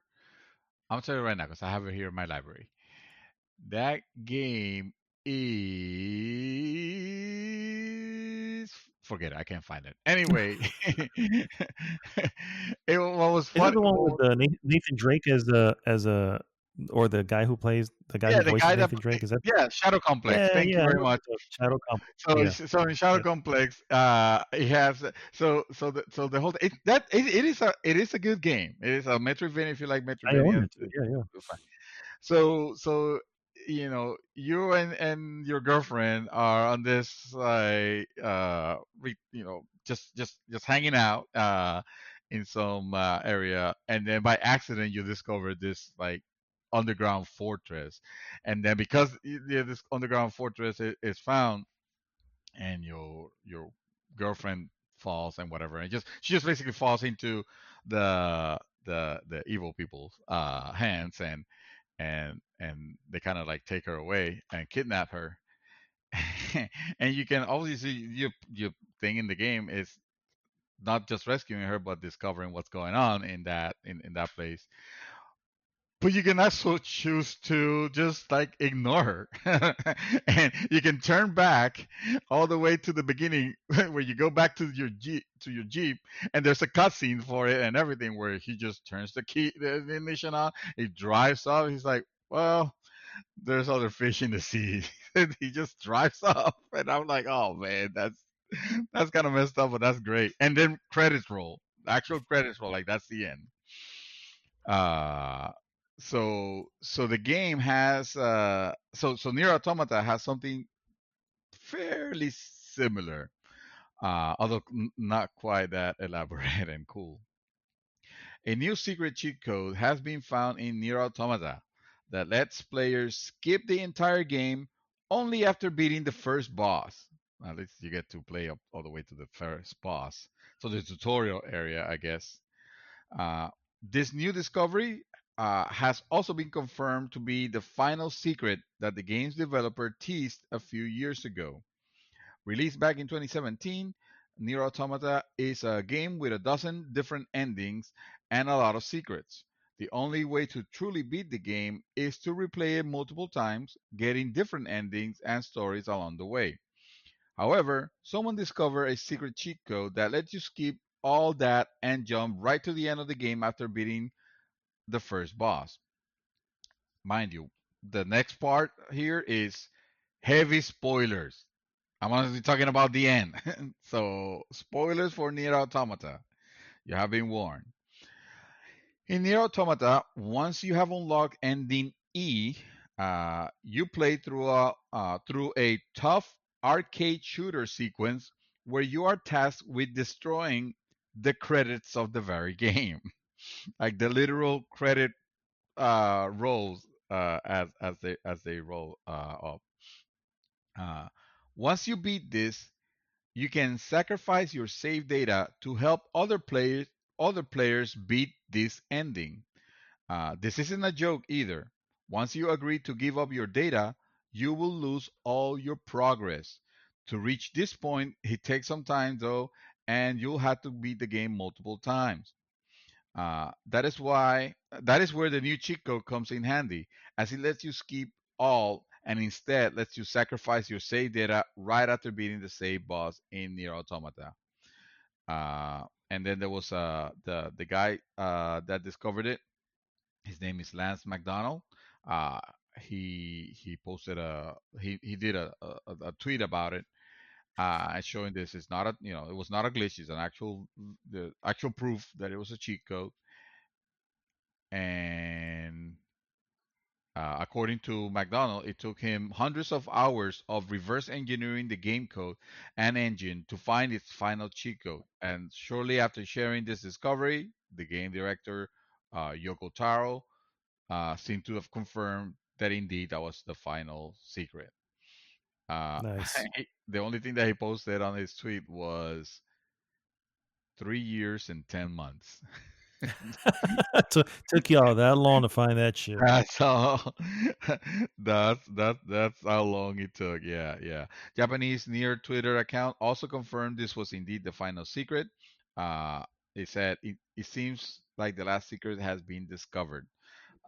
McDonald, who has a history of finding and creating cool things, said he just created cool things like this, but it's a link that I will have to click to find out what exactly Kotaku means. Says he will release the full video of a new game skipping the cheat code soon. I actually got to see the video, and yeah, it's basically beat the first boss. You do like a combination of moves on a certain corner of the stage, and then you get the interaction of the true robots where they ask you, if you wanna help your other players, da da da da. I think if you remember the game, like runs you a survey almost in the in the middle of the credits. It's almost like, did you enjoy the game? The little robots start asking you questions. Um, and stuff. I don't know, man. I love that game for precisely for that reason. It wasn't afraid of getting like quirky and weird and fun and kind of touching in the end also. I'm not gonna lie. Yeah, I'm not. I thought it was good. Well, I didn't. you literally skipped the entire part that I meant for you to experience. You went ahead and took the opportunity to make yourself a sandwich. Yeah. Literally missing the entire point of playing the game. Well, that speaks volumes to the attention it had on me. Okay, I mean, let's Yeah, just be real. I guess so. I have to, it's not my fault if the game didn't grasp me, that way. I found it to be a chore to have to go through the game over again. The but second you time. were powerful enough already where Sure. you were just steamrolling through everything. Like it wasn't Yeah, but it really was a still time sacrifice consuming. of literally Yeah. playing hours upon hours. Yeah, but again, it was still time consuming. Going over Yeah. the second one, right? The first one is fine. The second one is one that really kind of like, oh, we're going through this, Also, and you're we're not going. playing the same character. No, I You're know, playing I know. you're playing Yeah, the 1S. I mean 9S. 9S, yeah. So, That was the which is problem with that. entirely different gameplay, if you want to say it that way. Although yes, the story portion was the same. I mean, I see it no different as all the Yeah, I time never that the found it. Resident Evil have done this. I never found. Yeah, but the difference with Resident Evil games is you can you can literally speed those games. Resident Evil 2 and Resident Evil 3, when I used to play them multiple The good times, thing is that you don't have to play them. That's what you say. it was yeah, you don't have to, yeah. You go back because you want to, you know what I mean? And I'd speed through it and finish the game in under 3 hours. You know what I mean? And it's just like That's almost as that's a long as that's the length of the film. You know what I mean? that's So almost as long as it takes you to get the ending E. I mean, I it's the mean, third again, time that you play it that things are drastically different because it's almost like, oh, okay, now this is the so the first ending is the ending playing as 2B. The second ending is the same locations and thing that you play with 2B because you're with 2B, but this time you are with, you're controlling 9S, and 9S. Mhm. 2B is your CPU character.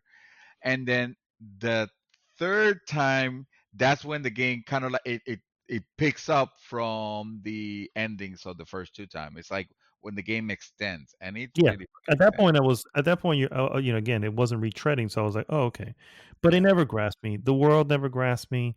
yeah. The little robotic character, the little android characters. You It didn't care just, for them much. yeah, it didn't click. Is really what it just didn't Yeah, click for I me. can I can And see that. It was kind of drabby. And I get that. The world of it. I mean, I like the design, but the world itself, it's kind of drabby. That said, I feel like the things that they did with the different gameplay elements, like when it will suddenly turn into a bullet, into a shmup, that's what they are, right? a shoot 'em up, yeah. I Shoot 'em don't know. up, I don't yeah, say shmup. It's a shoot 'em yeah, up. a shoot 'em up, yeah, you're right. It turns into a shoot 'em up. It kind of insane and cool, and there are moments where the game turns into a side scroller somehow, somehow even in engine side scroller, which makes things look cool. And yeah, that game definitely spoke to me, but I can definitely see it not being everybody's cup of tea. But it was many people, so you're not alone. So. Yeah. All right, guys. I guess we'll stay tuned, and we'll be right back with our what we have been up to. You almost fucked up.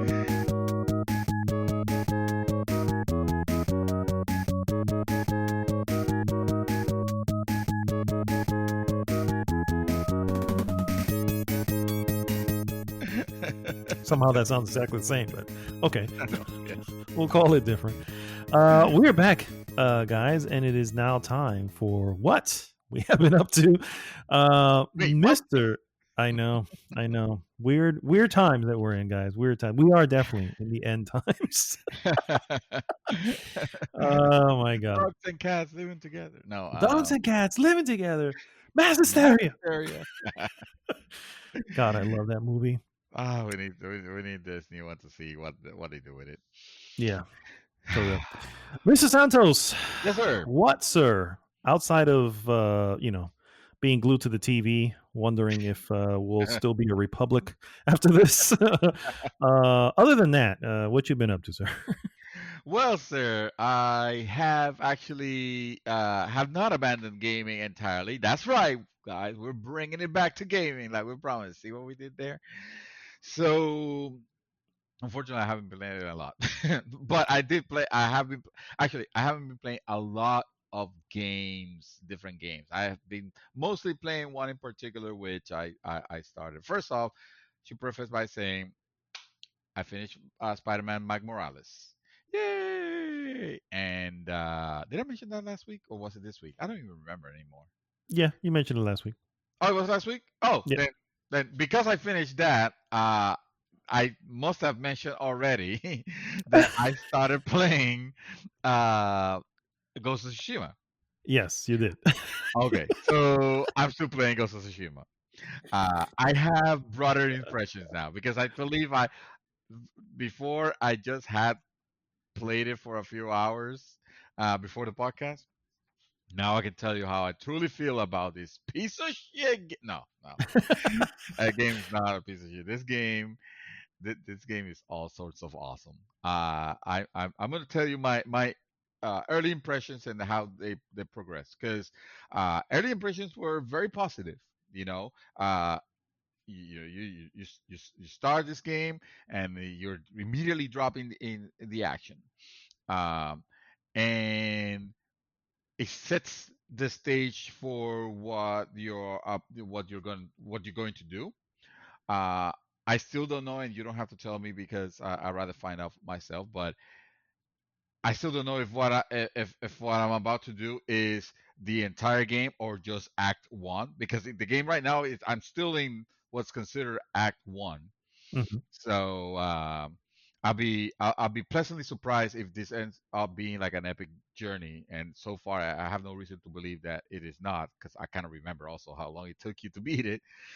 Um, but I was I have my reservations and some concerns with mostly me. I recognize that it was mostly me, that I felt like uh, the game felt a little clumsy in some areas, or a little clunky, so to speak.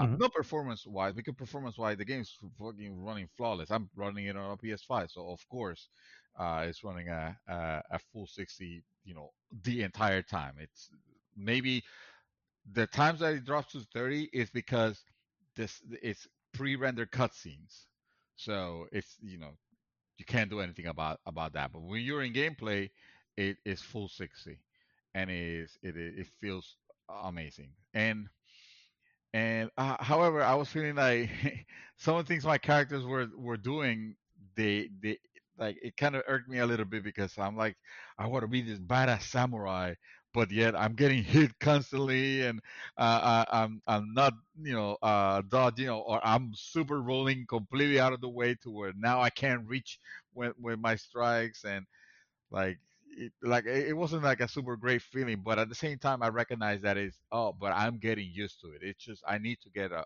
grip on it. And it goes with the theme of the game. You are this, you're the samurai, that at first it almost feels like, well, you're never meant to be this, god of war. You're supposed to be this. You're still kind of like ongoing in your training, so to speak. Hmm. Um, and it makes perfect sense, because that's how the progression of the game feels as you're playing it. It feels like not only you're getting more skills, skills are opening, which are making your combat more fluid, but also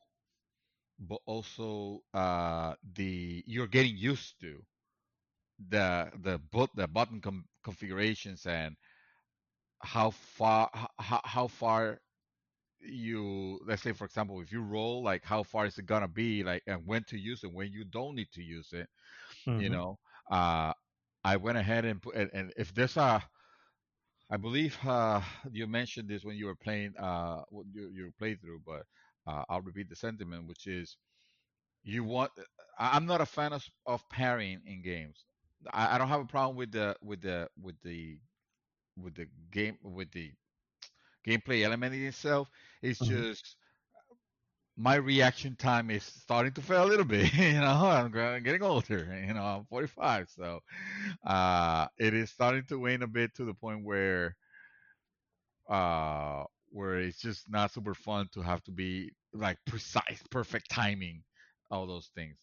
The game is very forgiving on the parrying, and on top of that, you could, through charms, you could actually get even extra time window to parry, or to dodge, or whatever. So it's not a big deal. It's just finding your timing.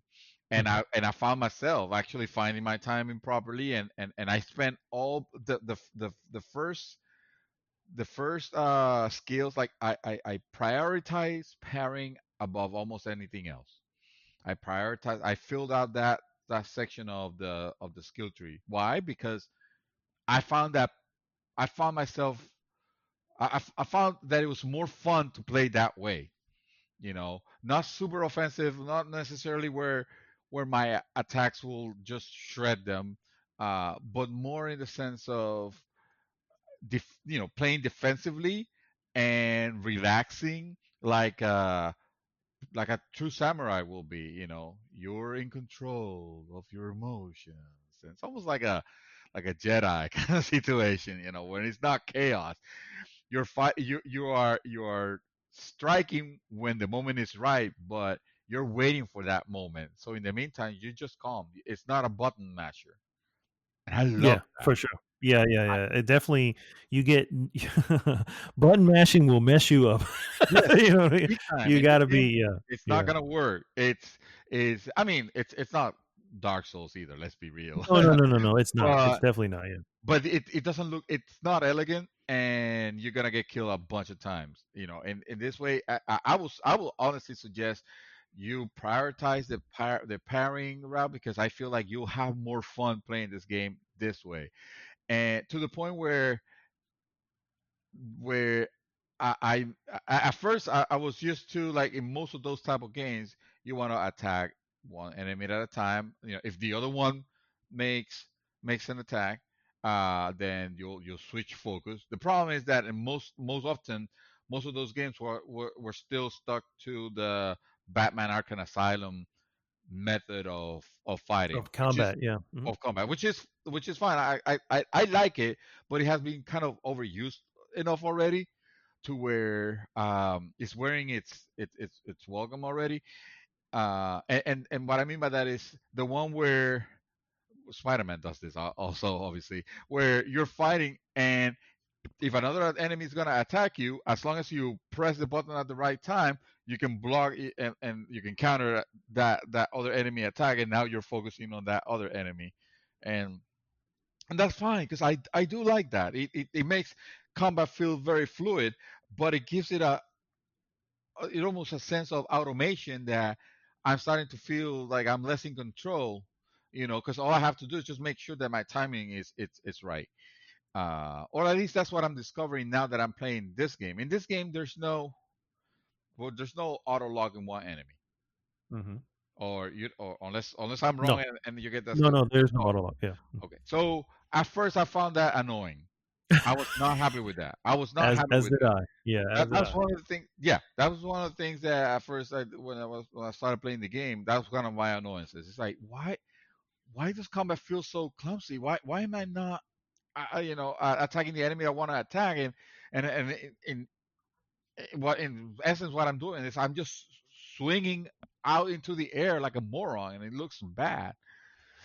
Well, if you play the parent way, you don't have to worry about that, because you're basically waiting for that opening. The moment the enemy tries to hit you, you parry that attack. Now you open the enemy to your attacks, and you will just nail it. Uh, I am decimating them to the point where every encounter, and this is another thing that I really like. Every encounter is just me going, challenge me. you know. Yeah. I wonder if you remember what he will say in Japanese. Let's see if you remember.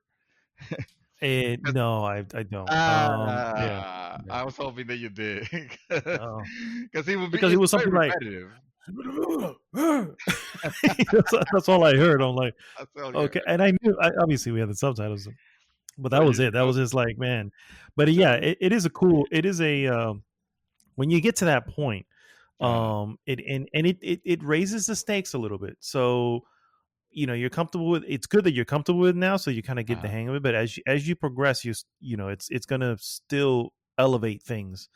So it oh will, yeah. you'll start hitting a couple of walls here and there.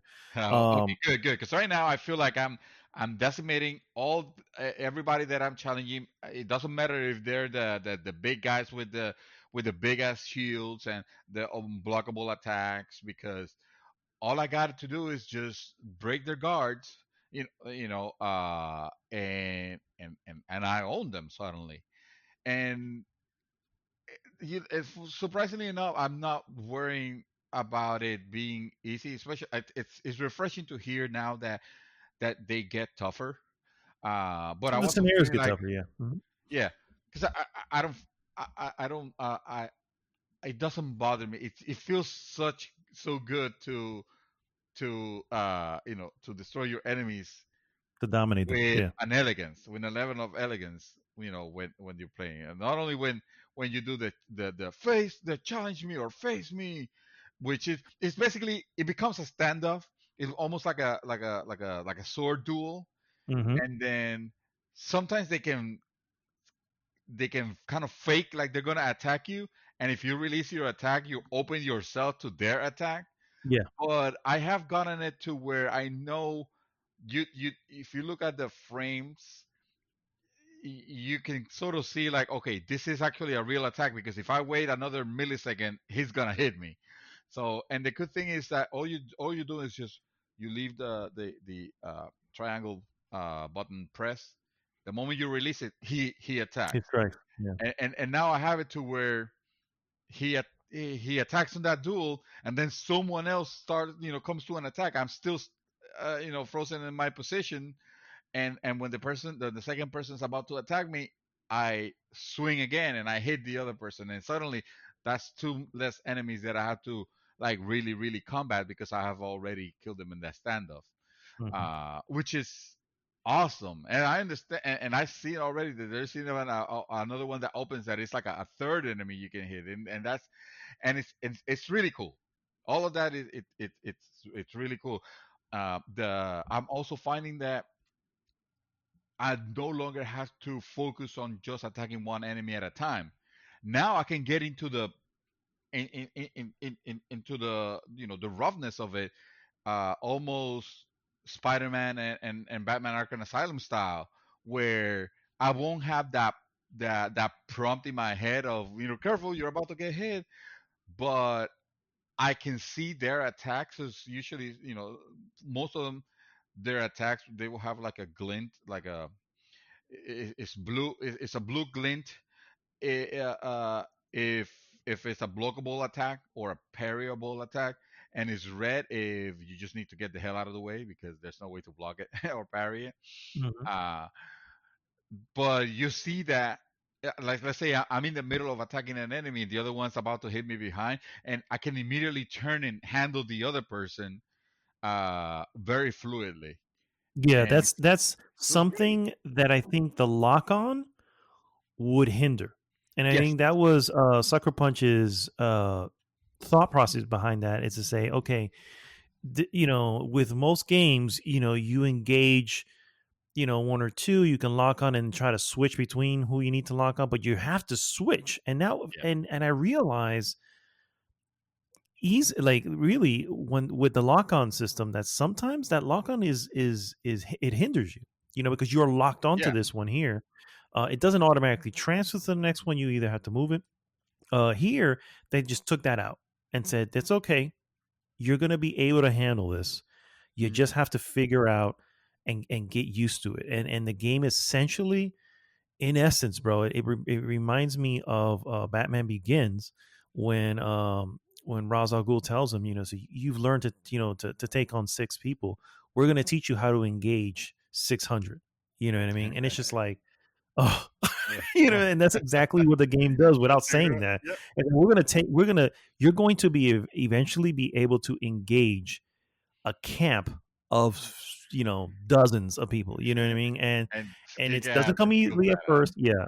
It's and yeah, and you're gonna feel badass doing it. But it takes you still got to go through the growing pains. That's just the way it is. You know what I mean? So Yeah, no, I was actually very pleased with the progression because this you guys know I'm a big fan of progression in games and games that make me feel like I'm growing stronger, and the game does that. It delivers it delivers that. It makes me feel like I have actually gotten better in fighting with practice, and I don't feel like this silly person anymore. I feel like a total badass when I'm actually battling a group of 4, 5, 6 bandits. Sometimes an entire camp. Now I don't take the entire camp. I'm not at that level yet, but uh, I take groups enough where I feel comfortable fighting them without having to worry about getting decimated. And so the combat's probably one of my favorite things about the game.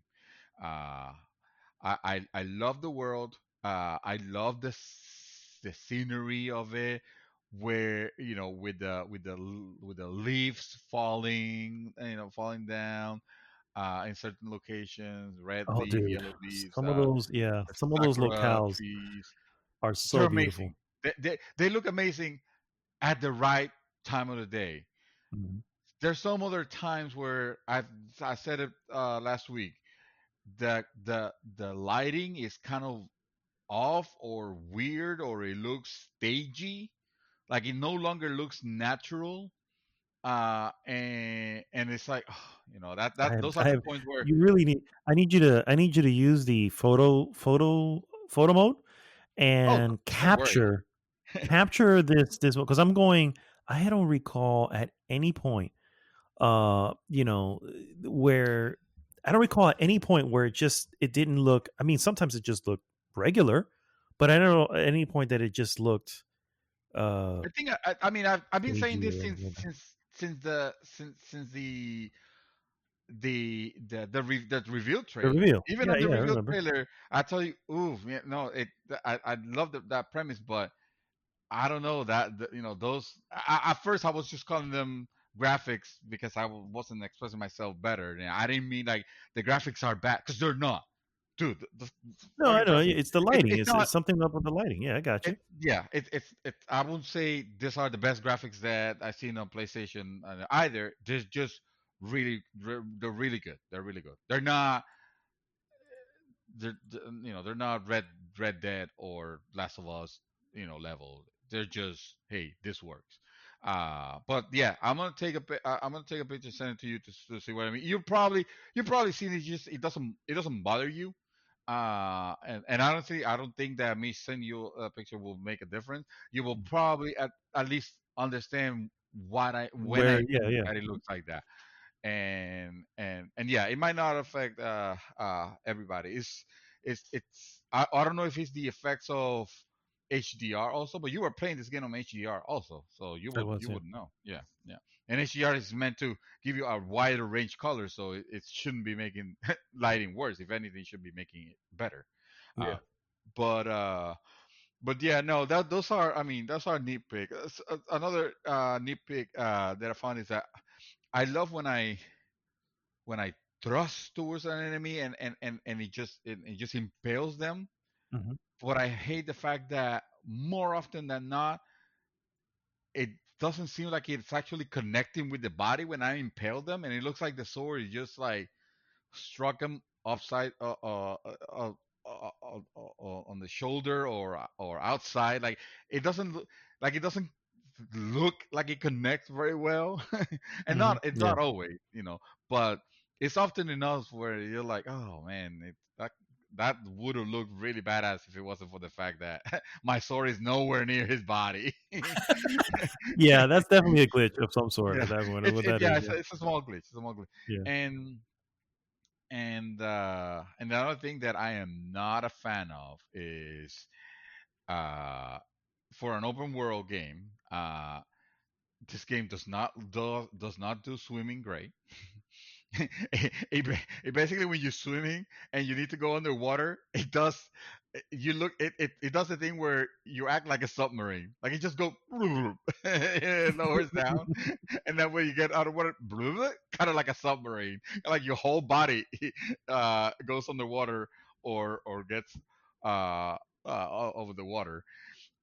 It's not Floyd safe, for example, like, and I don't expect it to be. To be fair, these are nitpicks. What I'm talking about. These are Yeah. not Yeah. like Yeah. Yeah. I got heavy you. Yeah. critique. But uh, in Assassin's Creed, when you go underwater, you actually going underwater, and underwater there's a whole rendered world underwater. Oh And yeah. you Yeah. there's There's no there's none of that. is yeah. I don't think there's anything deep if I remember correctly. Everything is very shallow. It wasn't, because the one time that I was like, I was looking down, I needed to go someplace near this waterfall, this huge waterfall, and I'm like, well, I'm gonna dive. I'm gonna go ahead and dive in because there's a waterfall, there's water at the bottom. This is what the game intended me to do. And on other games, the guy will do the perfect diver movement where he just goes shoo and he goes down heads first, right? Well, Hmm. no. And this one, I jumped into the water and he just jumped like in any other place, and I'm like, okay, well, he's not supposed to be a diver. He's a freaking samurai. Who cares? And I hit the water and I didn't die. So it was deep enough to to control my fall, Hmm. but like I didn't go underwater. Like it just kind of like if splash and there I am. And again, it's nothing to be concerned about because it's not a game. It's not a game that you're meant to explore underwater. If anything, underwater might be useful for hiding sometimes, because you see your oxygen meter start to go down.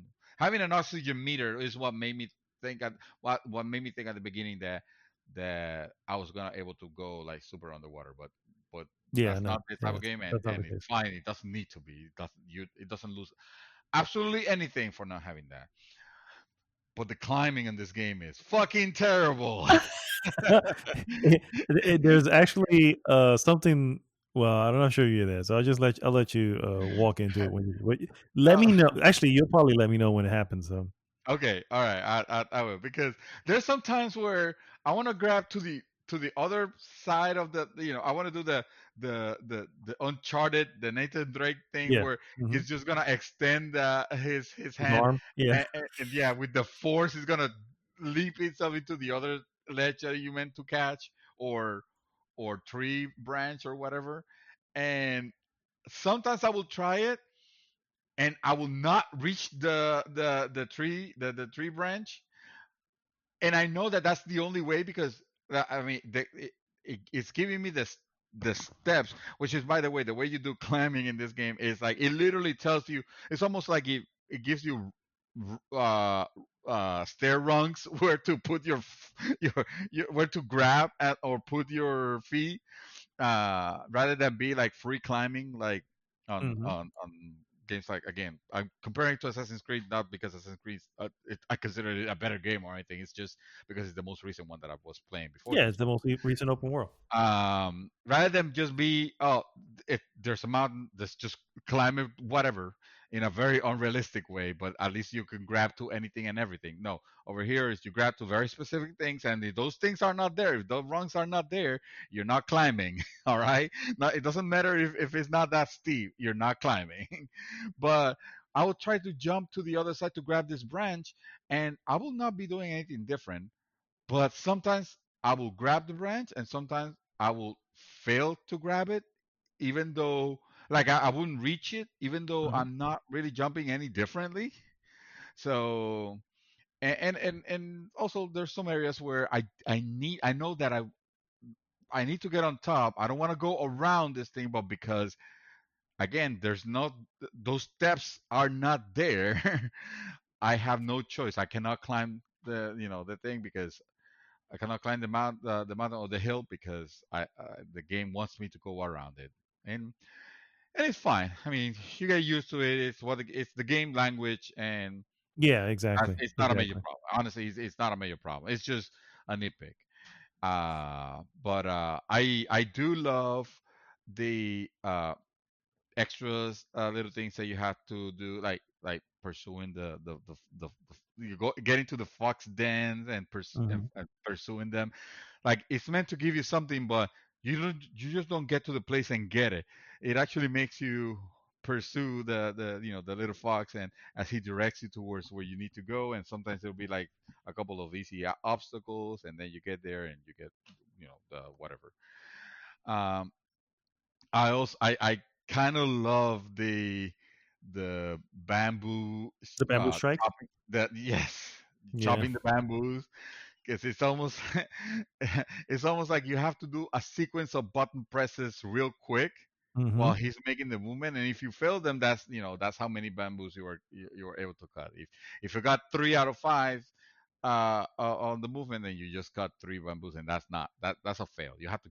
like chop them all like swift on one swift strike and it feels good to nail them and it feels really good to nail them I also like the composing the haikus. Oh You yeah. get to an area and it'll be like this. You're meant to like just relax and take take your scenery in and relax and be serene and be inspired by the. I can do as ASMR. See, be inspired by the scenery, and it'll let you choose like 3 things that you could you have a choice of 3 verses for your first verse and 3 verses for your second and 3 verses for the third. I realize they're not called verse, they're called something else, but what the hell do I know about haikus, right? Luckily you don't have to know the game already. Like it doesn't really I don't think it matters. The combination that you make, it doesn't really matters. Uh, I don't know if depending on the combinations that you make, however, you get a different type of bandana because I feel like that's all I'm getting out of those, like like different type of bandanas. Yeah, Uh, that's the headbands. Yeah, the headbands yeah, yeah. themselves. Yeah, you don't get any different one. You're still getting the same one. The Oh, that's haiku is really more for. I always that's looked at it as my thoughts so far in game. You know what I uh, mean? And putting them in, and then you can always look when you look in your menu. You can go to that particular headband and look at the haiku that you've decided on. So it's yes, always there. that is really cool. Yeah. Yeah. So, Uh, but it's literally meant for reflection. You reflect based on mm, what your character is looking at, what he's mm, hearing, what he sees from the distance, um, and how he's yeah, how based on the story how he's feeling right now. yeah. And you put all that together. It literally it's there's nothing to gain other than the headband, and most, if not all, the headbands are literally just Cosmetic. dressing. You don't Yeah, do just anything. cosmetic. They They don't do don't do different. Yeah. anything. They just. And sometimes that's all you need. One complaint that I've always had was I wanted to do sets. I wish you could just do sets. You know what I mean? Save Of yeah, of the thing, but you have to manually go in and take this piece off, put this in. You know what I mean? And all this. It's like, Yeah, God, if you talking just make it a about set sets of like armor sets of and armor sets, combinations yeah, yeah, of exactly. your cosmetics. Yeah, yeah, I agree. It kind of like it is asking for it when you have Yeah, different pieces to put. yeah. I'm not spending a lot of money on getting new sets or honestly, I'm mostly playing the game Oh, with the sets, yeah. travel set, vest because even though supposed, it's not supposed to, it's not as efficient for fighting like Oh, the the soldier's travelers set. vest. Yeah, yeah. I But the got you. travel set, I feel like for finding stuff, it helps me better, and also I'm already attuned to the combat well enough where I don't feel like I need to be wearing, shoulder pads and crap like that. Oh, you'll probably change your mind. Oh no, I Because bet, I yeah, bet. At some point, yes. yeah. At some point, I'll change my tune. But right now, I'm just a Ronin. I'm just going. Yeah, Oh, just you're the Ronin. Okay, okay. That's yeah. good. That's So that's far, usually the one that I chose most of the time because you had that nice straw hat, and you had the yes. it's just a It fucking looks cool cool. look. You know what I mean? Yes, Um, absolutely. I love that, I'm and getting I it. was able to capture some beautiful images of that, dude. I'm like, this is That was so gonna be my many good ones. that was gonna be my very next thing before leaving about this game. Uh, the photo mode.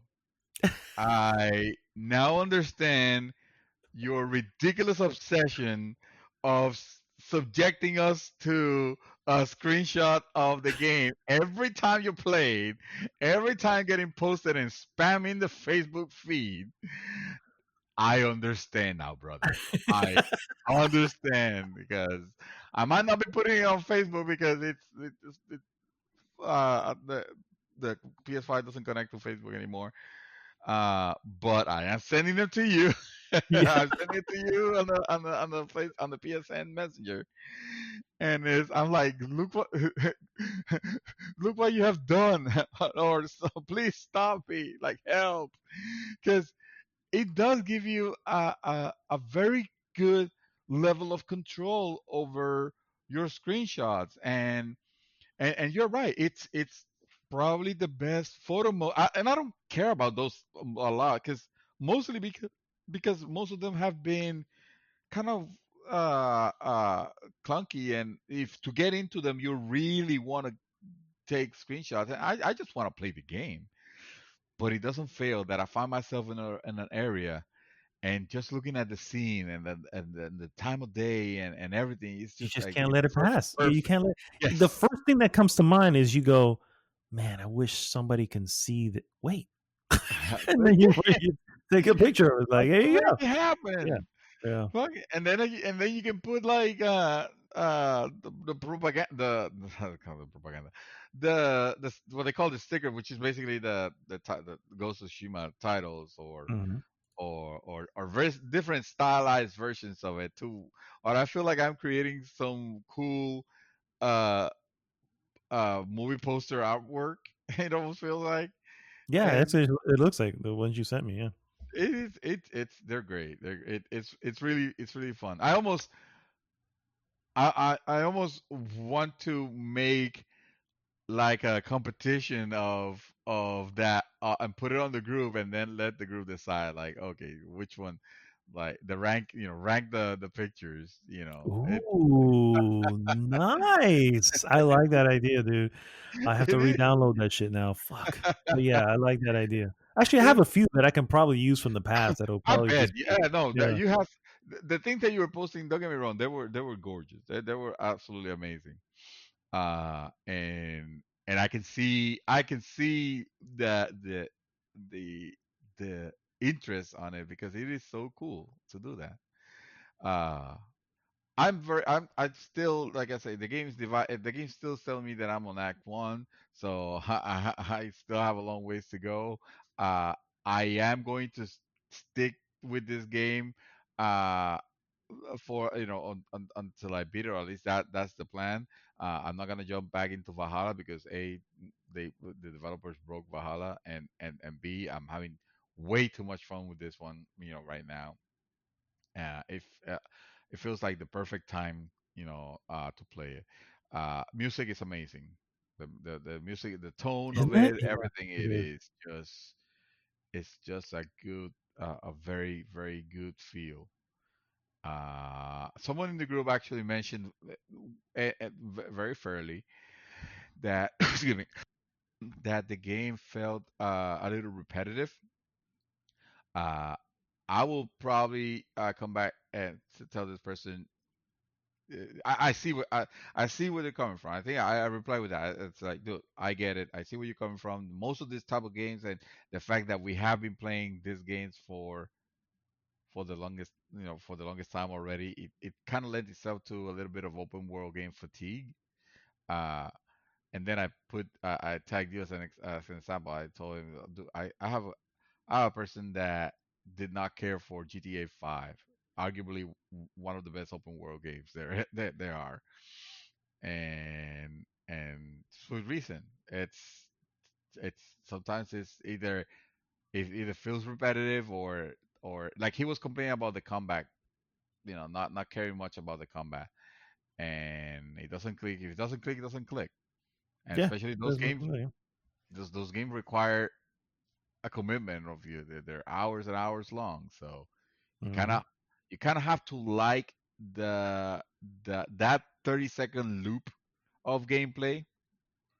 That's something I saw from Bungie. They will say, you the magic of making it, or what you want to do in a game to make it great is like just capture that 30-second of fun loop, and try to like bring that.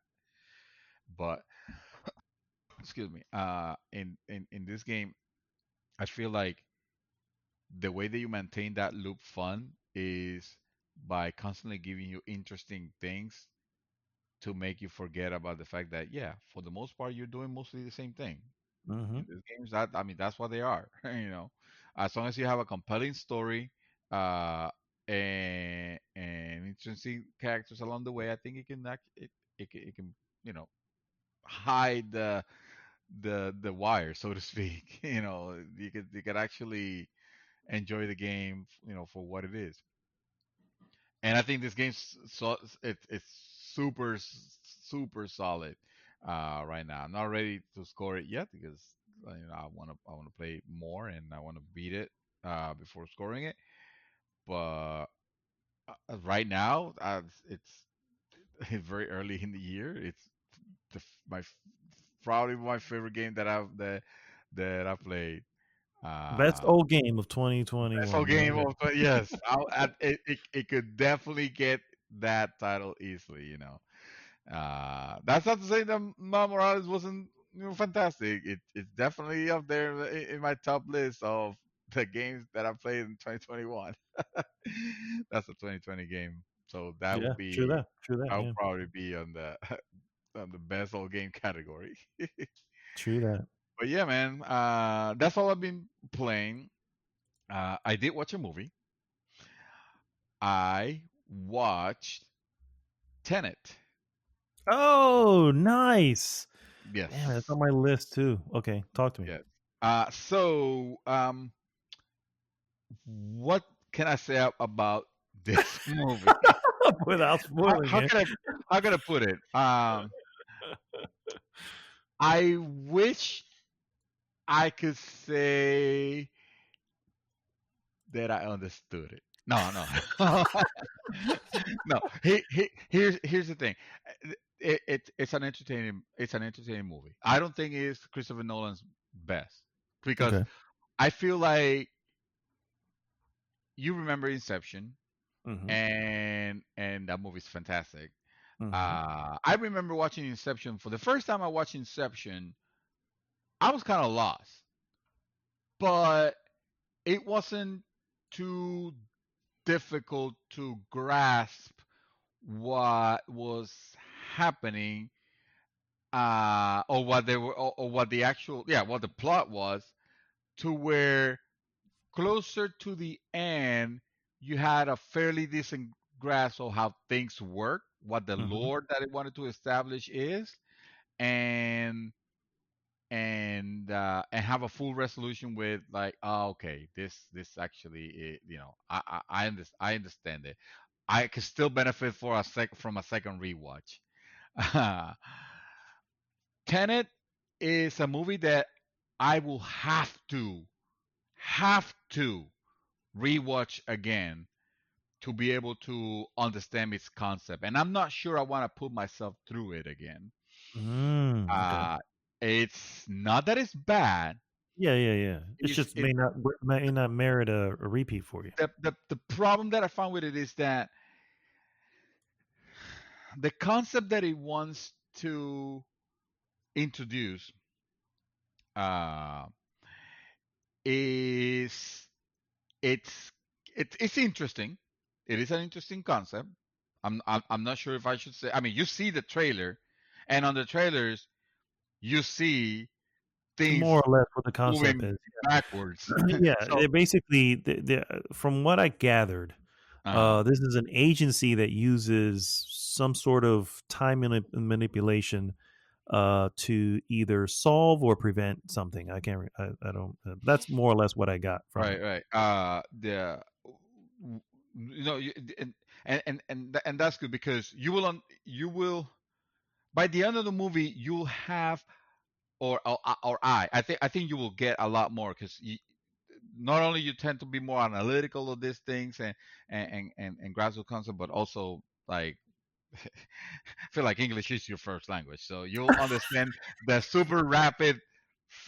super rapid fire dialogue that this movie tries to have, which I think one of the things that it bothered me because Mm. I'm watching this movie with full subtitles on, Yeah, yeah. and they're saying things so fast that your mind doesn't have time to put together what the concept is trying to tell you before they still bombarding you with more crazy things, crazy concepts, and you're like, wow, I'm lost. Like, don't ask my wife. She did not like it. She did not like it because at the very end she was still Confused. like, yes, confused because there was and I can see it honestly. I don't blame her. There's a lot where that is happening that it like I understand that it's trying to do the exception thing of define logic, Hmm. but it doesn't accomplish it the way the Inception did, and I think that's why there was a lot of criticism of this movie. For a Christopher Nolan movie. I mean, Dude, again, I'm it is an watching it entertaining tomorrow. movie. Guaranteed. I'm watching it Okay, tomorrow. Sin okay, fallar. good, good. It's $6 on It's on my. Amazon Prime. It's the. I know. I know. I was waiting for it to become available for rent because it's been there for a while, but it's only for purchase. And I'm like, yeah.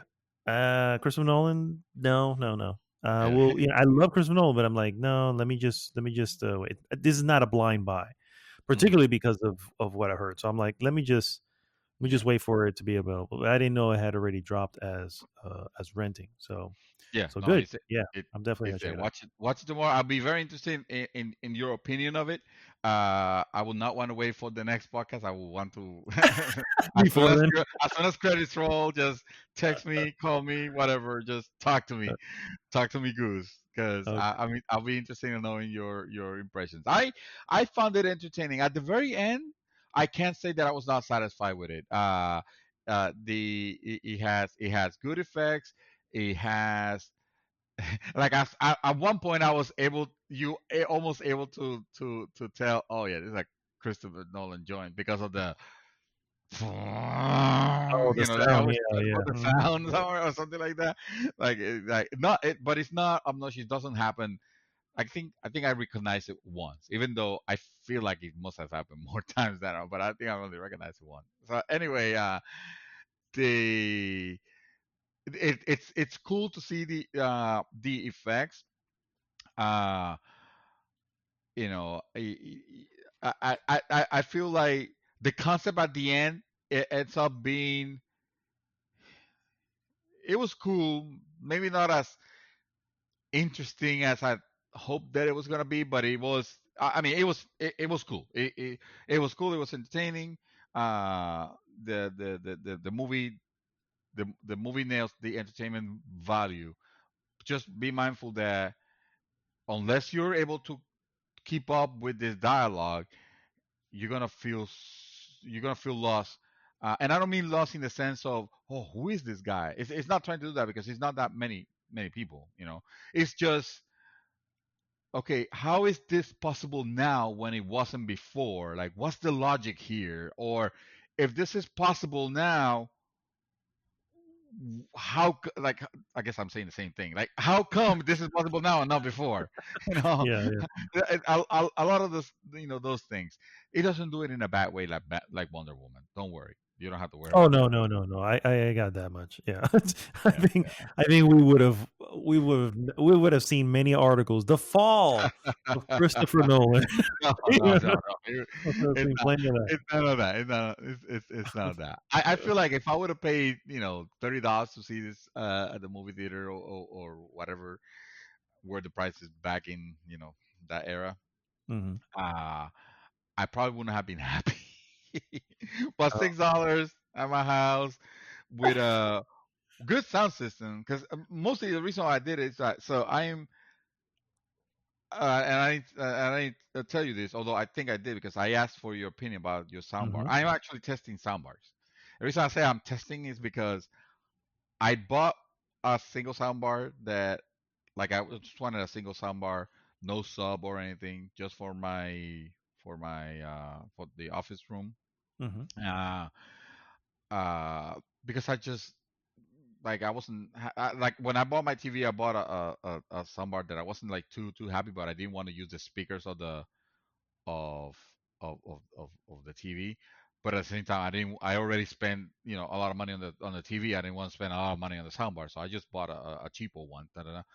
And then you bought a soundbar recently, and you tell me how great it sounds and all like that. I'm like, yeah, maybe that's what I'm missing. I need a better a decent soundbar than the one that I have, and then I'll use this one for my for the master bedroom, whatever.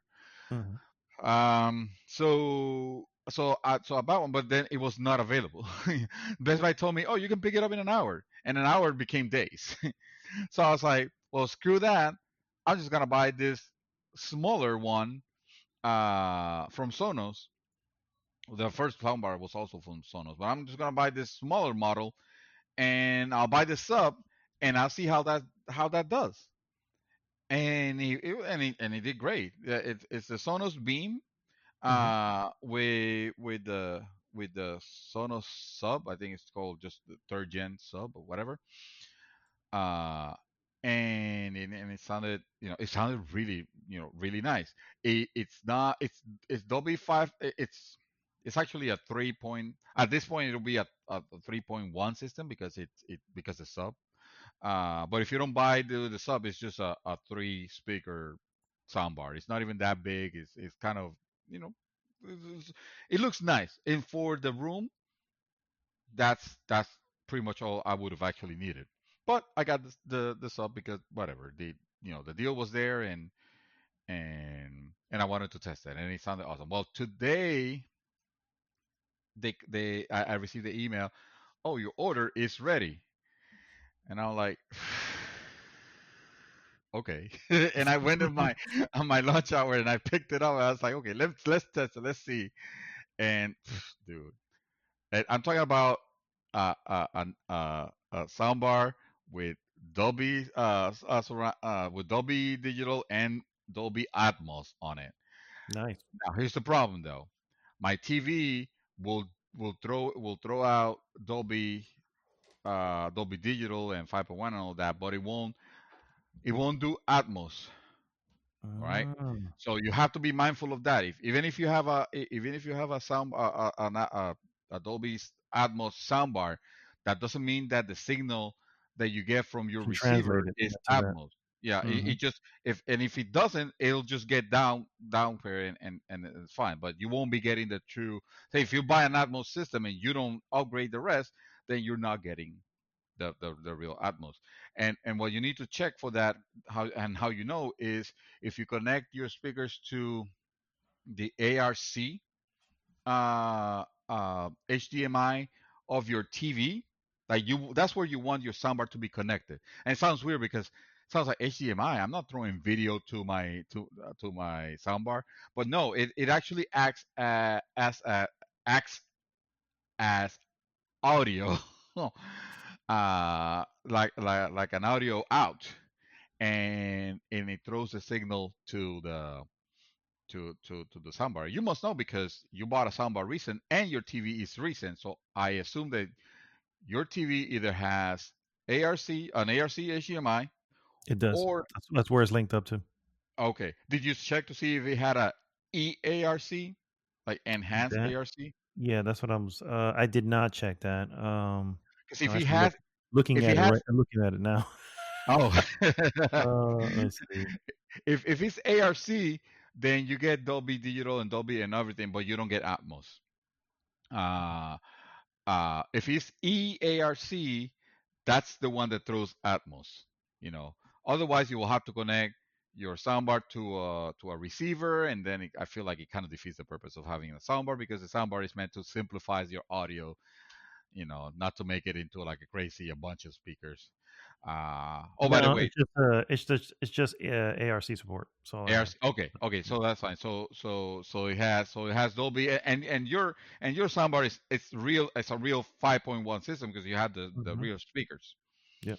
I make sure. Mhm. This is a room, so I wasn't gonna. I wanted it, but it wasn't feasible. It wasn't. There was without throwing weird cables that were gonna be viewable everywhere. It was not gonna be possible. Or not so much the cables because I think if I would have had to put the sub in the back and then the speaker somewhere, but like my closet is there, it wouldn't have looked nice. Anyway, it's also a small room. I wouldn't have needed it for what I wanted. It is fine the way it is. So I'm testing now between the two to see which one I keep. Of course, if I keep the big one, I have to give away the sub because otherwise it becomes too expensive. Mhm. you Yep. know. But if I keep the small one, then I keep the sub, uh, and I still have a nice sound. It's just not gonna it's not gonna be as wide of it's not gonna be like almost considering surround sound. All right, it's gonna be like it's a normal 3 point Dolby whatever, but it's not gonna be like true surround. Yeah. Anyway, I don't know why I went on Tanya speaking of soundbar just to say I bought a soundbar and I was testing things with it, and that's why I watched Tenet, Nice. and I played it and it sounded really good. So the special effects in Tenet are really good, and I guess that's the end of it. Back to you. Well, for me, I have been. Well, I finished my friend Pedro, which was Yay! a lot of fun, and I can definitely say the floatiness remained there, unfortunately, for the whole time. But there comes a time where you just kind of find your flow. You know what I mean? And Ah, when you good. do, you realize, okay, I'm. It's in some cases it's me trying to move in a way that the character just isn't designed to do so. And if you Yeah, just kind of go with the flow, then you can kind of work around it. And the character moves very fast. yeah. Um, it's a lot of fun. It introduces more weapons later on. I've, by the time I was towards the end, I was doing just dumb, crazy shit, coming in on a zip wire through the window, shooting people in slow motion, falling to the ground, and then for whatever reason, there's a frying pan on the floor, so I kick up this frying pan and shoot the frying pan, and it starts to ricochet off to the other guys in the high level, and it's just it's fun, you know. And once you kind of get past all that, it's a lot of fun. There are some really weird levels, like almost to the point where I'm like, okay, this is filler, you know, in the sense that it's like, you know, the story. There is a story, even though it's, you know, like I said, your character wakes up and you have a fucking banana talking to you, and you're wearing some sort of mask, and you go on this rampage to kill a bunch of people. And Right. so yeah, and so that's pretty much the story. But the final I don't know. The final thing of it is very short. If you really take out the portions that are the game, it probably took me like 5 hours, 5 6 hours maybe. Okay, Um, that's more than I was expecting it to be. yeah, and so for me, the one section probably was a good hour and a half that could have just been taken out. It was still fun. Nothing wrong with it. It's just you can tell it was like, okay, why are we? Because it had nothing to do with the main story. So that's why I was like, okay, I don't know why we're here. So I feel like it could have just been filler. But anyway, I enjoyed my time with it. It's nothing to write home about. Obviously, Devolver Digital, I'm a big fan. A lot of things what they do, and You just have to play it at that point. yeah, yeah, I mean, yeah. well, The moment, you don't join. How could you not? exactly, and I'm gonna support these guys because they're always doing wacky shit, and this is right up Yeah, that that is wacky some shit wacky alley. shit. This game. This is some wacky shit. Yeah, this is very wacky shit. Yes. Um, anyway, so yeah, finished playing that. Then I jumped over to my Switch and Oh. started playing Donkey Kong Country Tropical Freeze. Yay! You bought that game. That's right. I did, and pay full Wow. price because that's just how that shit works with Yeah, Nintendo. But Nintendo. yeah. That said, way worth the full price. Oh, I I thought you freaking said way worse. I'm like, no. Oh, no, no, great. no. Oh, I freaking love this game, dude. It is so much fun. yeah. So much fun.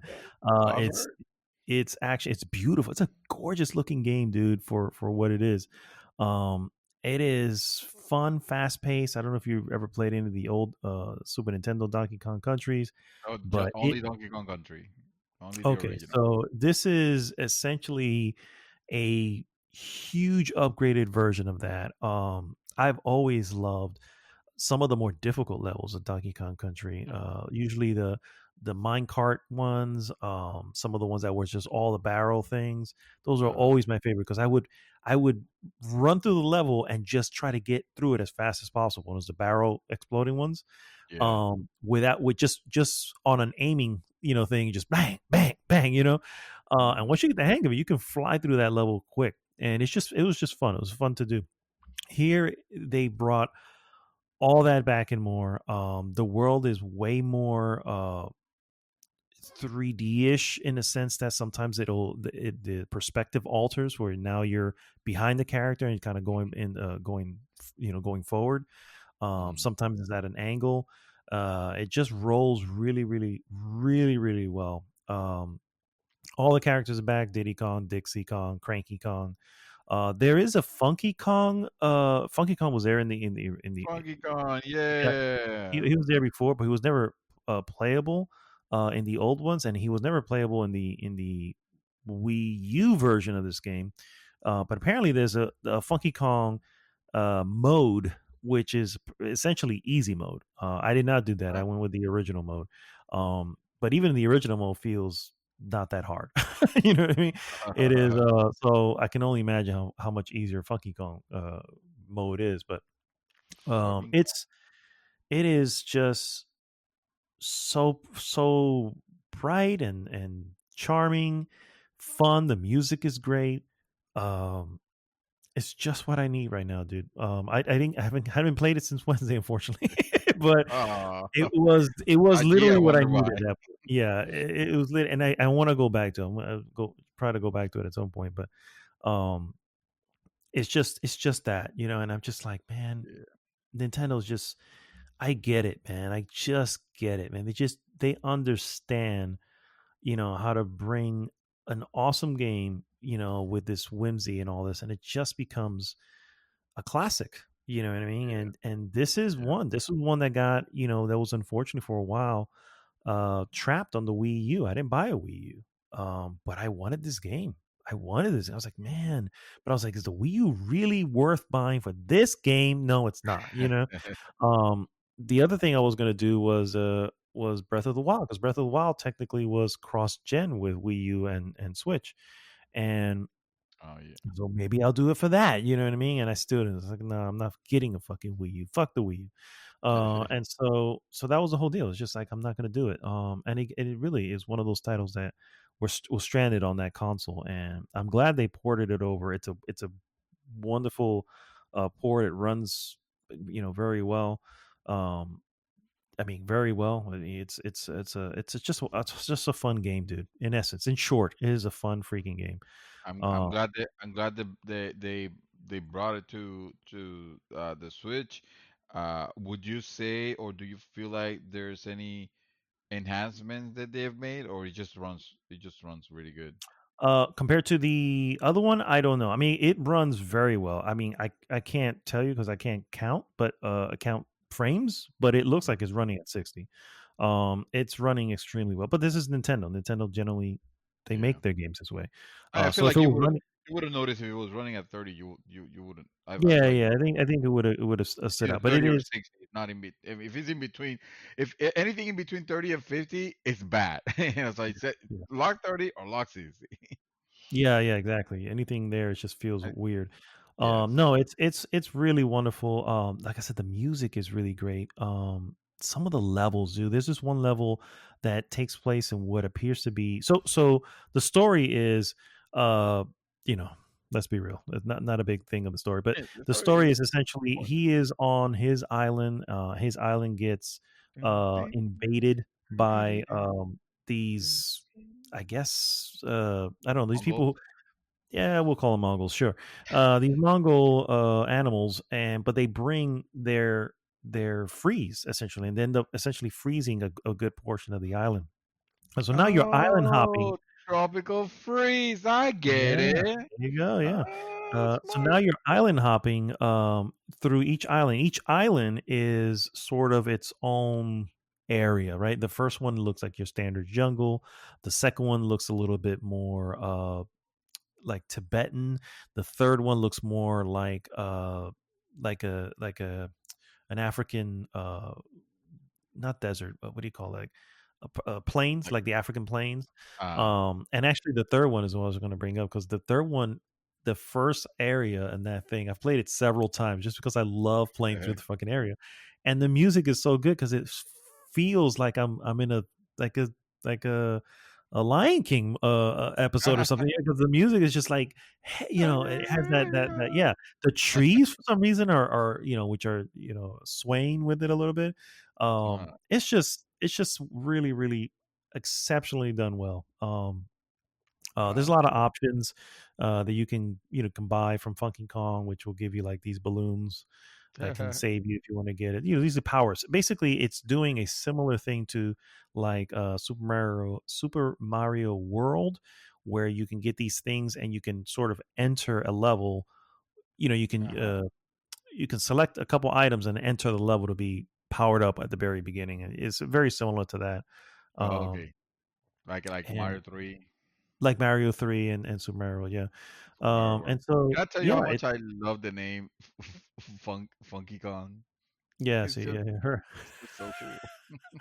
It's yeah. I haven't. I've only because he's not a playable character on standard mode, but I've only played him because the whole deal is that you normally play as Donkey Kong and then you could get the other guys as backup and if you can obviously play as 2 player and both of you can play it at the same time. I've only seen one of the animals from the old one, which is the rhino. The rhino you used to ride around is Oh, the only really? one I've seen. I don't know if they have the other ones. One I remember one was a what do you call it? An ostrich that would made you run fast through the jungle. When it was the water, you had that one that was sort of like a Like a I don't know swordfish? swordfish. Yeah, I haven't Yeah, seen any of those two. I've only seen the rhino, and the he's it's a rhino. lot of fun to fucking brawl down a bunch of God. them. But anyway, Donkey Kong Country Tropic Freeze something much needed at this time, and highly recommended if you own a Switch. There's do it. It doesn't matter about the price; it's worth the price. It's worth Um, the price. it's worth the price. I think you need to up your dosage of Funky Kong. Maybe if I go back in Funky Kong mode, but not right now because I know it's supposed to be easy mode. And I think Funky Kong something because mode is the easy mode. Got you, got you. yeah, and I know that you play as him as opposed to Donkey Kong, and Oh, I know he that's has a funky. surfboard, and it moves faster. You don't have to worry about falling or falling on in pits or something like that. Like he just kind of glides over them, Oh shit. um, spikes and stuff. He's on his board, so it doesn't hurt him. So it's just meant to Oh, be easier. perhaps Yeah, perhaps when you go back to it for the story only, you play as sure, because that's a big thing in the game. Donkey Kong. You play it on the baby mode. Yeah, yeah, that is baby ass baby mode. But Yeah. anyway, it's a lot of fun. That's really all I was playing up until Wednesday, and the only thing I was watching before that too was I finished season 2 of Cobra Kai, and Oh. dear Lord, this show is so good. It's just so good, and yet it's funny because one of the things is it is a little corny, and Yeah. there's no doubt about it. And yet It is it ham. knows It is it definitely knows that it's what it is, and it's okay with it, and it just goes everybody's in on it, you know what I mean? So it's like, ham. oh, dude, it's just so I don't know, man. I don't know. Maybe it's a window to a simpler time. But Uh, it's just one of those things, and this guy, William Zapka, the guy who plays Lawrence, he is hilarious, but he's also little by little become like the best character in the series, you know. And Daniel Larusso, you know what I mean, who I haven't suddenly jumped sides or anything like that because they both have their merits. It's a lot of those. oh, It's of course. what I've I noticed. mean, What I've noticed of the situation is that a lot of the tension between the two is that they're not aware of certain information. So they're right. just because they hate each other so much. That's the first thing that bubbles up whenever they're Yeah. near each other. You know what I mean? So I was worried a uh, little bit about that on when I was watching it, and I'm concerned to hear that they're still relying on that thing of well they just they hate each other so much because of lack of information. well, Almost it no, feels like it is lack of information, deliberate. but it's also circumstances. I think more so here that circumstances are suddenly put on them that they themselves didn't do. It's it happens either because of their kids. Uh, We have his yeah, yeah, uh, Johnny's son who is learning from Daniel. Obviously, that's a thing where he's like, yeah, it's yeah. Cobra Kai. Why is he not over here with you? And you know what I mean. You have the Careful Larusso's with daughter careful with who spoilers because the there's oh things is that it, you're it's just mentioning that it could be considered. no this If is for this those is who haven't watched season one, I mean. okay, well then just skip ahead. But it's like it's I mean these are I not haven't major spoilers, completed you can season probably one, see but these that's in the fine. trailer. But it's basically you have that what do you call it Romeo and Juliet situation where you have Yeah, right. one of one group, you know what I mean, and Yeah. obviously they can't be together because of whatever, or sometimes because they're of the other side, it becomes a situation. Well, There's a lot again, of that's the thing that teenage worries stuff in me. here too. There's a lot of tropes, but which would have worked It does work, for and the it time, works but because it works so fast. well, you were The episodes wondering are how come is this working? So That's got to be it. It's the only reason. It's because it's a trope. It's because it's silly, and yet you're still interested. You're still interested. Everybody loves a good redemption story, and this is Johnny Lawrence's redemption story. You know what I yeah. mean? And you're all in on it, and you can't help but sometimes go look at Daniel Larusso and just go, dude, what the fuck, bro? You know Yeah, what I mean? give What him is a wrong with break. you? Yeah, So, does it make you want to maybe go back and, and rewatch just to? Well, no, because it's consistently referencing and showing some parts of the Oh, old reel, so it's like I really don't need to now. okay. There is more characters from the past that come back, and they I don't know, dude. I can't explain why it's good, other than to say that it works because it doesn't overstay its welcome. It's Mhm. fun, it's funny. Some of the fighting is decent. You know what I mean? It's not all great. We're not watching real martial arts, but then again, that's what we got when we only watched the Karate Kid, right? We never Yeah, of saw, course. No, we yeah, weren't watching Jet Li or anybody out there. no. So yeah, so you already know what you're getting when it comes to that. And it's like I said, episodes are half an hour. You're in and out. You know what I mean? And you move on to the next one, or whatever. You come back later. They're bite sized. They're funny. This dude, fucking Johnny Lawrence he's one of those guys. So this is a spoiler for nothing, like made nothing of any importance in the freaking show. Okay, but it Uh, just happened. He has his student, which is a Spanish guy, a Spanish kid. And so he comes over, and the Spanish kid asks him, "Hey, you okay? I saw you feeling down, blah blah blah." He goes, "Yeah, I'm fine." He goes, "So, what's the deal with you and this girl? Because now there's this girl that came to Cobra Kai." And he's like, "Oh, you noticed that, right?" He's like, You think I'm blind? I'm not blind. I can see this." And he goes, and then he goes, "Well, and I was like, look, I don't care. Just do it some other time. When you're here, you're focused here. You want to play hide the plantain? You do that on your own time." Dude, yeah, when I I know. heard hide the plantain, the first thing I thought was like, okay, that's a little racist because he's Spanish. And then what you trying to say? There's Yeah, a lot of things that could be but taken. Like, man, this guy is like, he's racist. well, first off, he truly cares for the kid. No, no, He's true. he's Yeah, just rough around the edges. But it just, then I yeah. remember from the first season where he ate at the kid's house with the mom, and he was introduced to plantains. You know what I mean? So he said it because what I'm saying, it's like, oh, okay, well, I guess he's not right. It became this thing where he was like, oh, these are bananas, and she goes, oh no, they're plantains, and he's like, oh, okay. Well, here in America, we call them bananas. so, so that was a whole deal back then. Anyway, I don't like talking about the show. uh, It's awesome. It's on Netflix. It is stupid funny, and it's a lot of fun. So, but anyway, that, ladies and gentlemen, is all that we have been doing. But that brings us also to the end of an awesome episode 245. I'm not even sure if I said it before, but the real 245. You guys can fact check me later.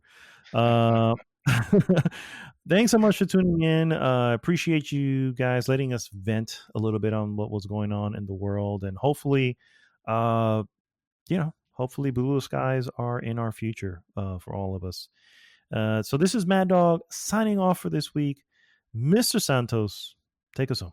Bluer skies, huh? I see what you did there. I see what you try to say there with your agenda. Notice you didn't say redder skies. No, they had to be bluer skies. Because we're gonna. That's right. We're gonna politicize everything. Next podcast, we're gonna talk about should the District of Columbia become a state? Huh? And why hasn't it? Huh? What are they Next waiting for? next next GG podcast. So stay tuned. Actually, no, we're never gonna do this again. We just need it, guys. We don't really we don't we don't care, man. We don't care. It doesn't matter if you're a fucking Democrat, fucking Republican. Like, you're a fucking gamer. You're here to enjoy games. It's you know, if you're a fucking Trumper, like, for Trump, not for Republican, but for Trump, like a freaking fan, then that's where I gotta be like, well, hold on, I'm gonna step back here because I mean, you're basically idolizing a terrorist, and I thought you liked America, but okay, that's fine. Anyway, that's it. Politics over. Can we can we get back to Can we gaming, get back to gaming? I think we can. please? Let's do it right now. All right, guys. We'll see you next week. GG!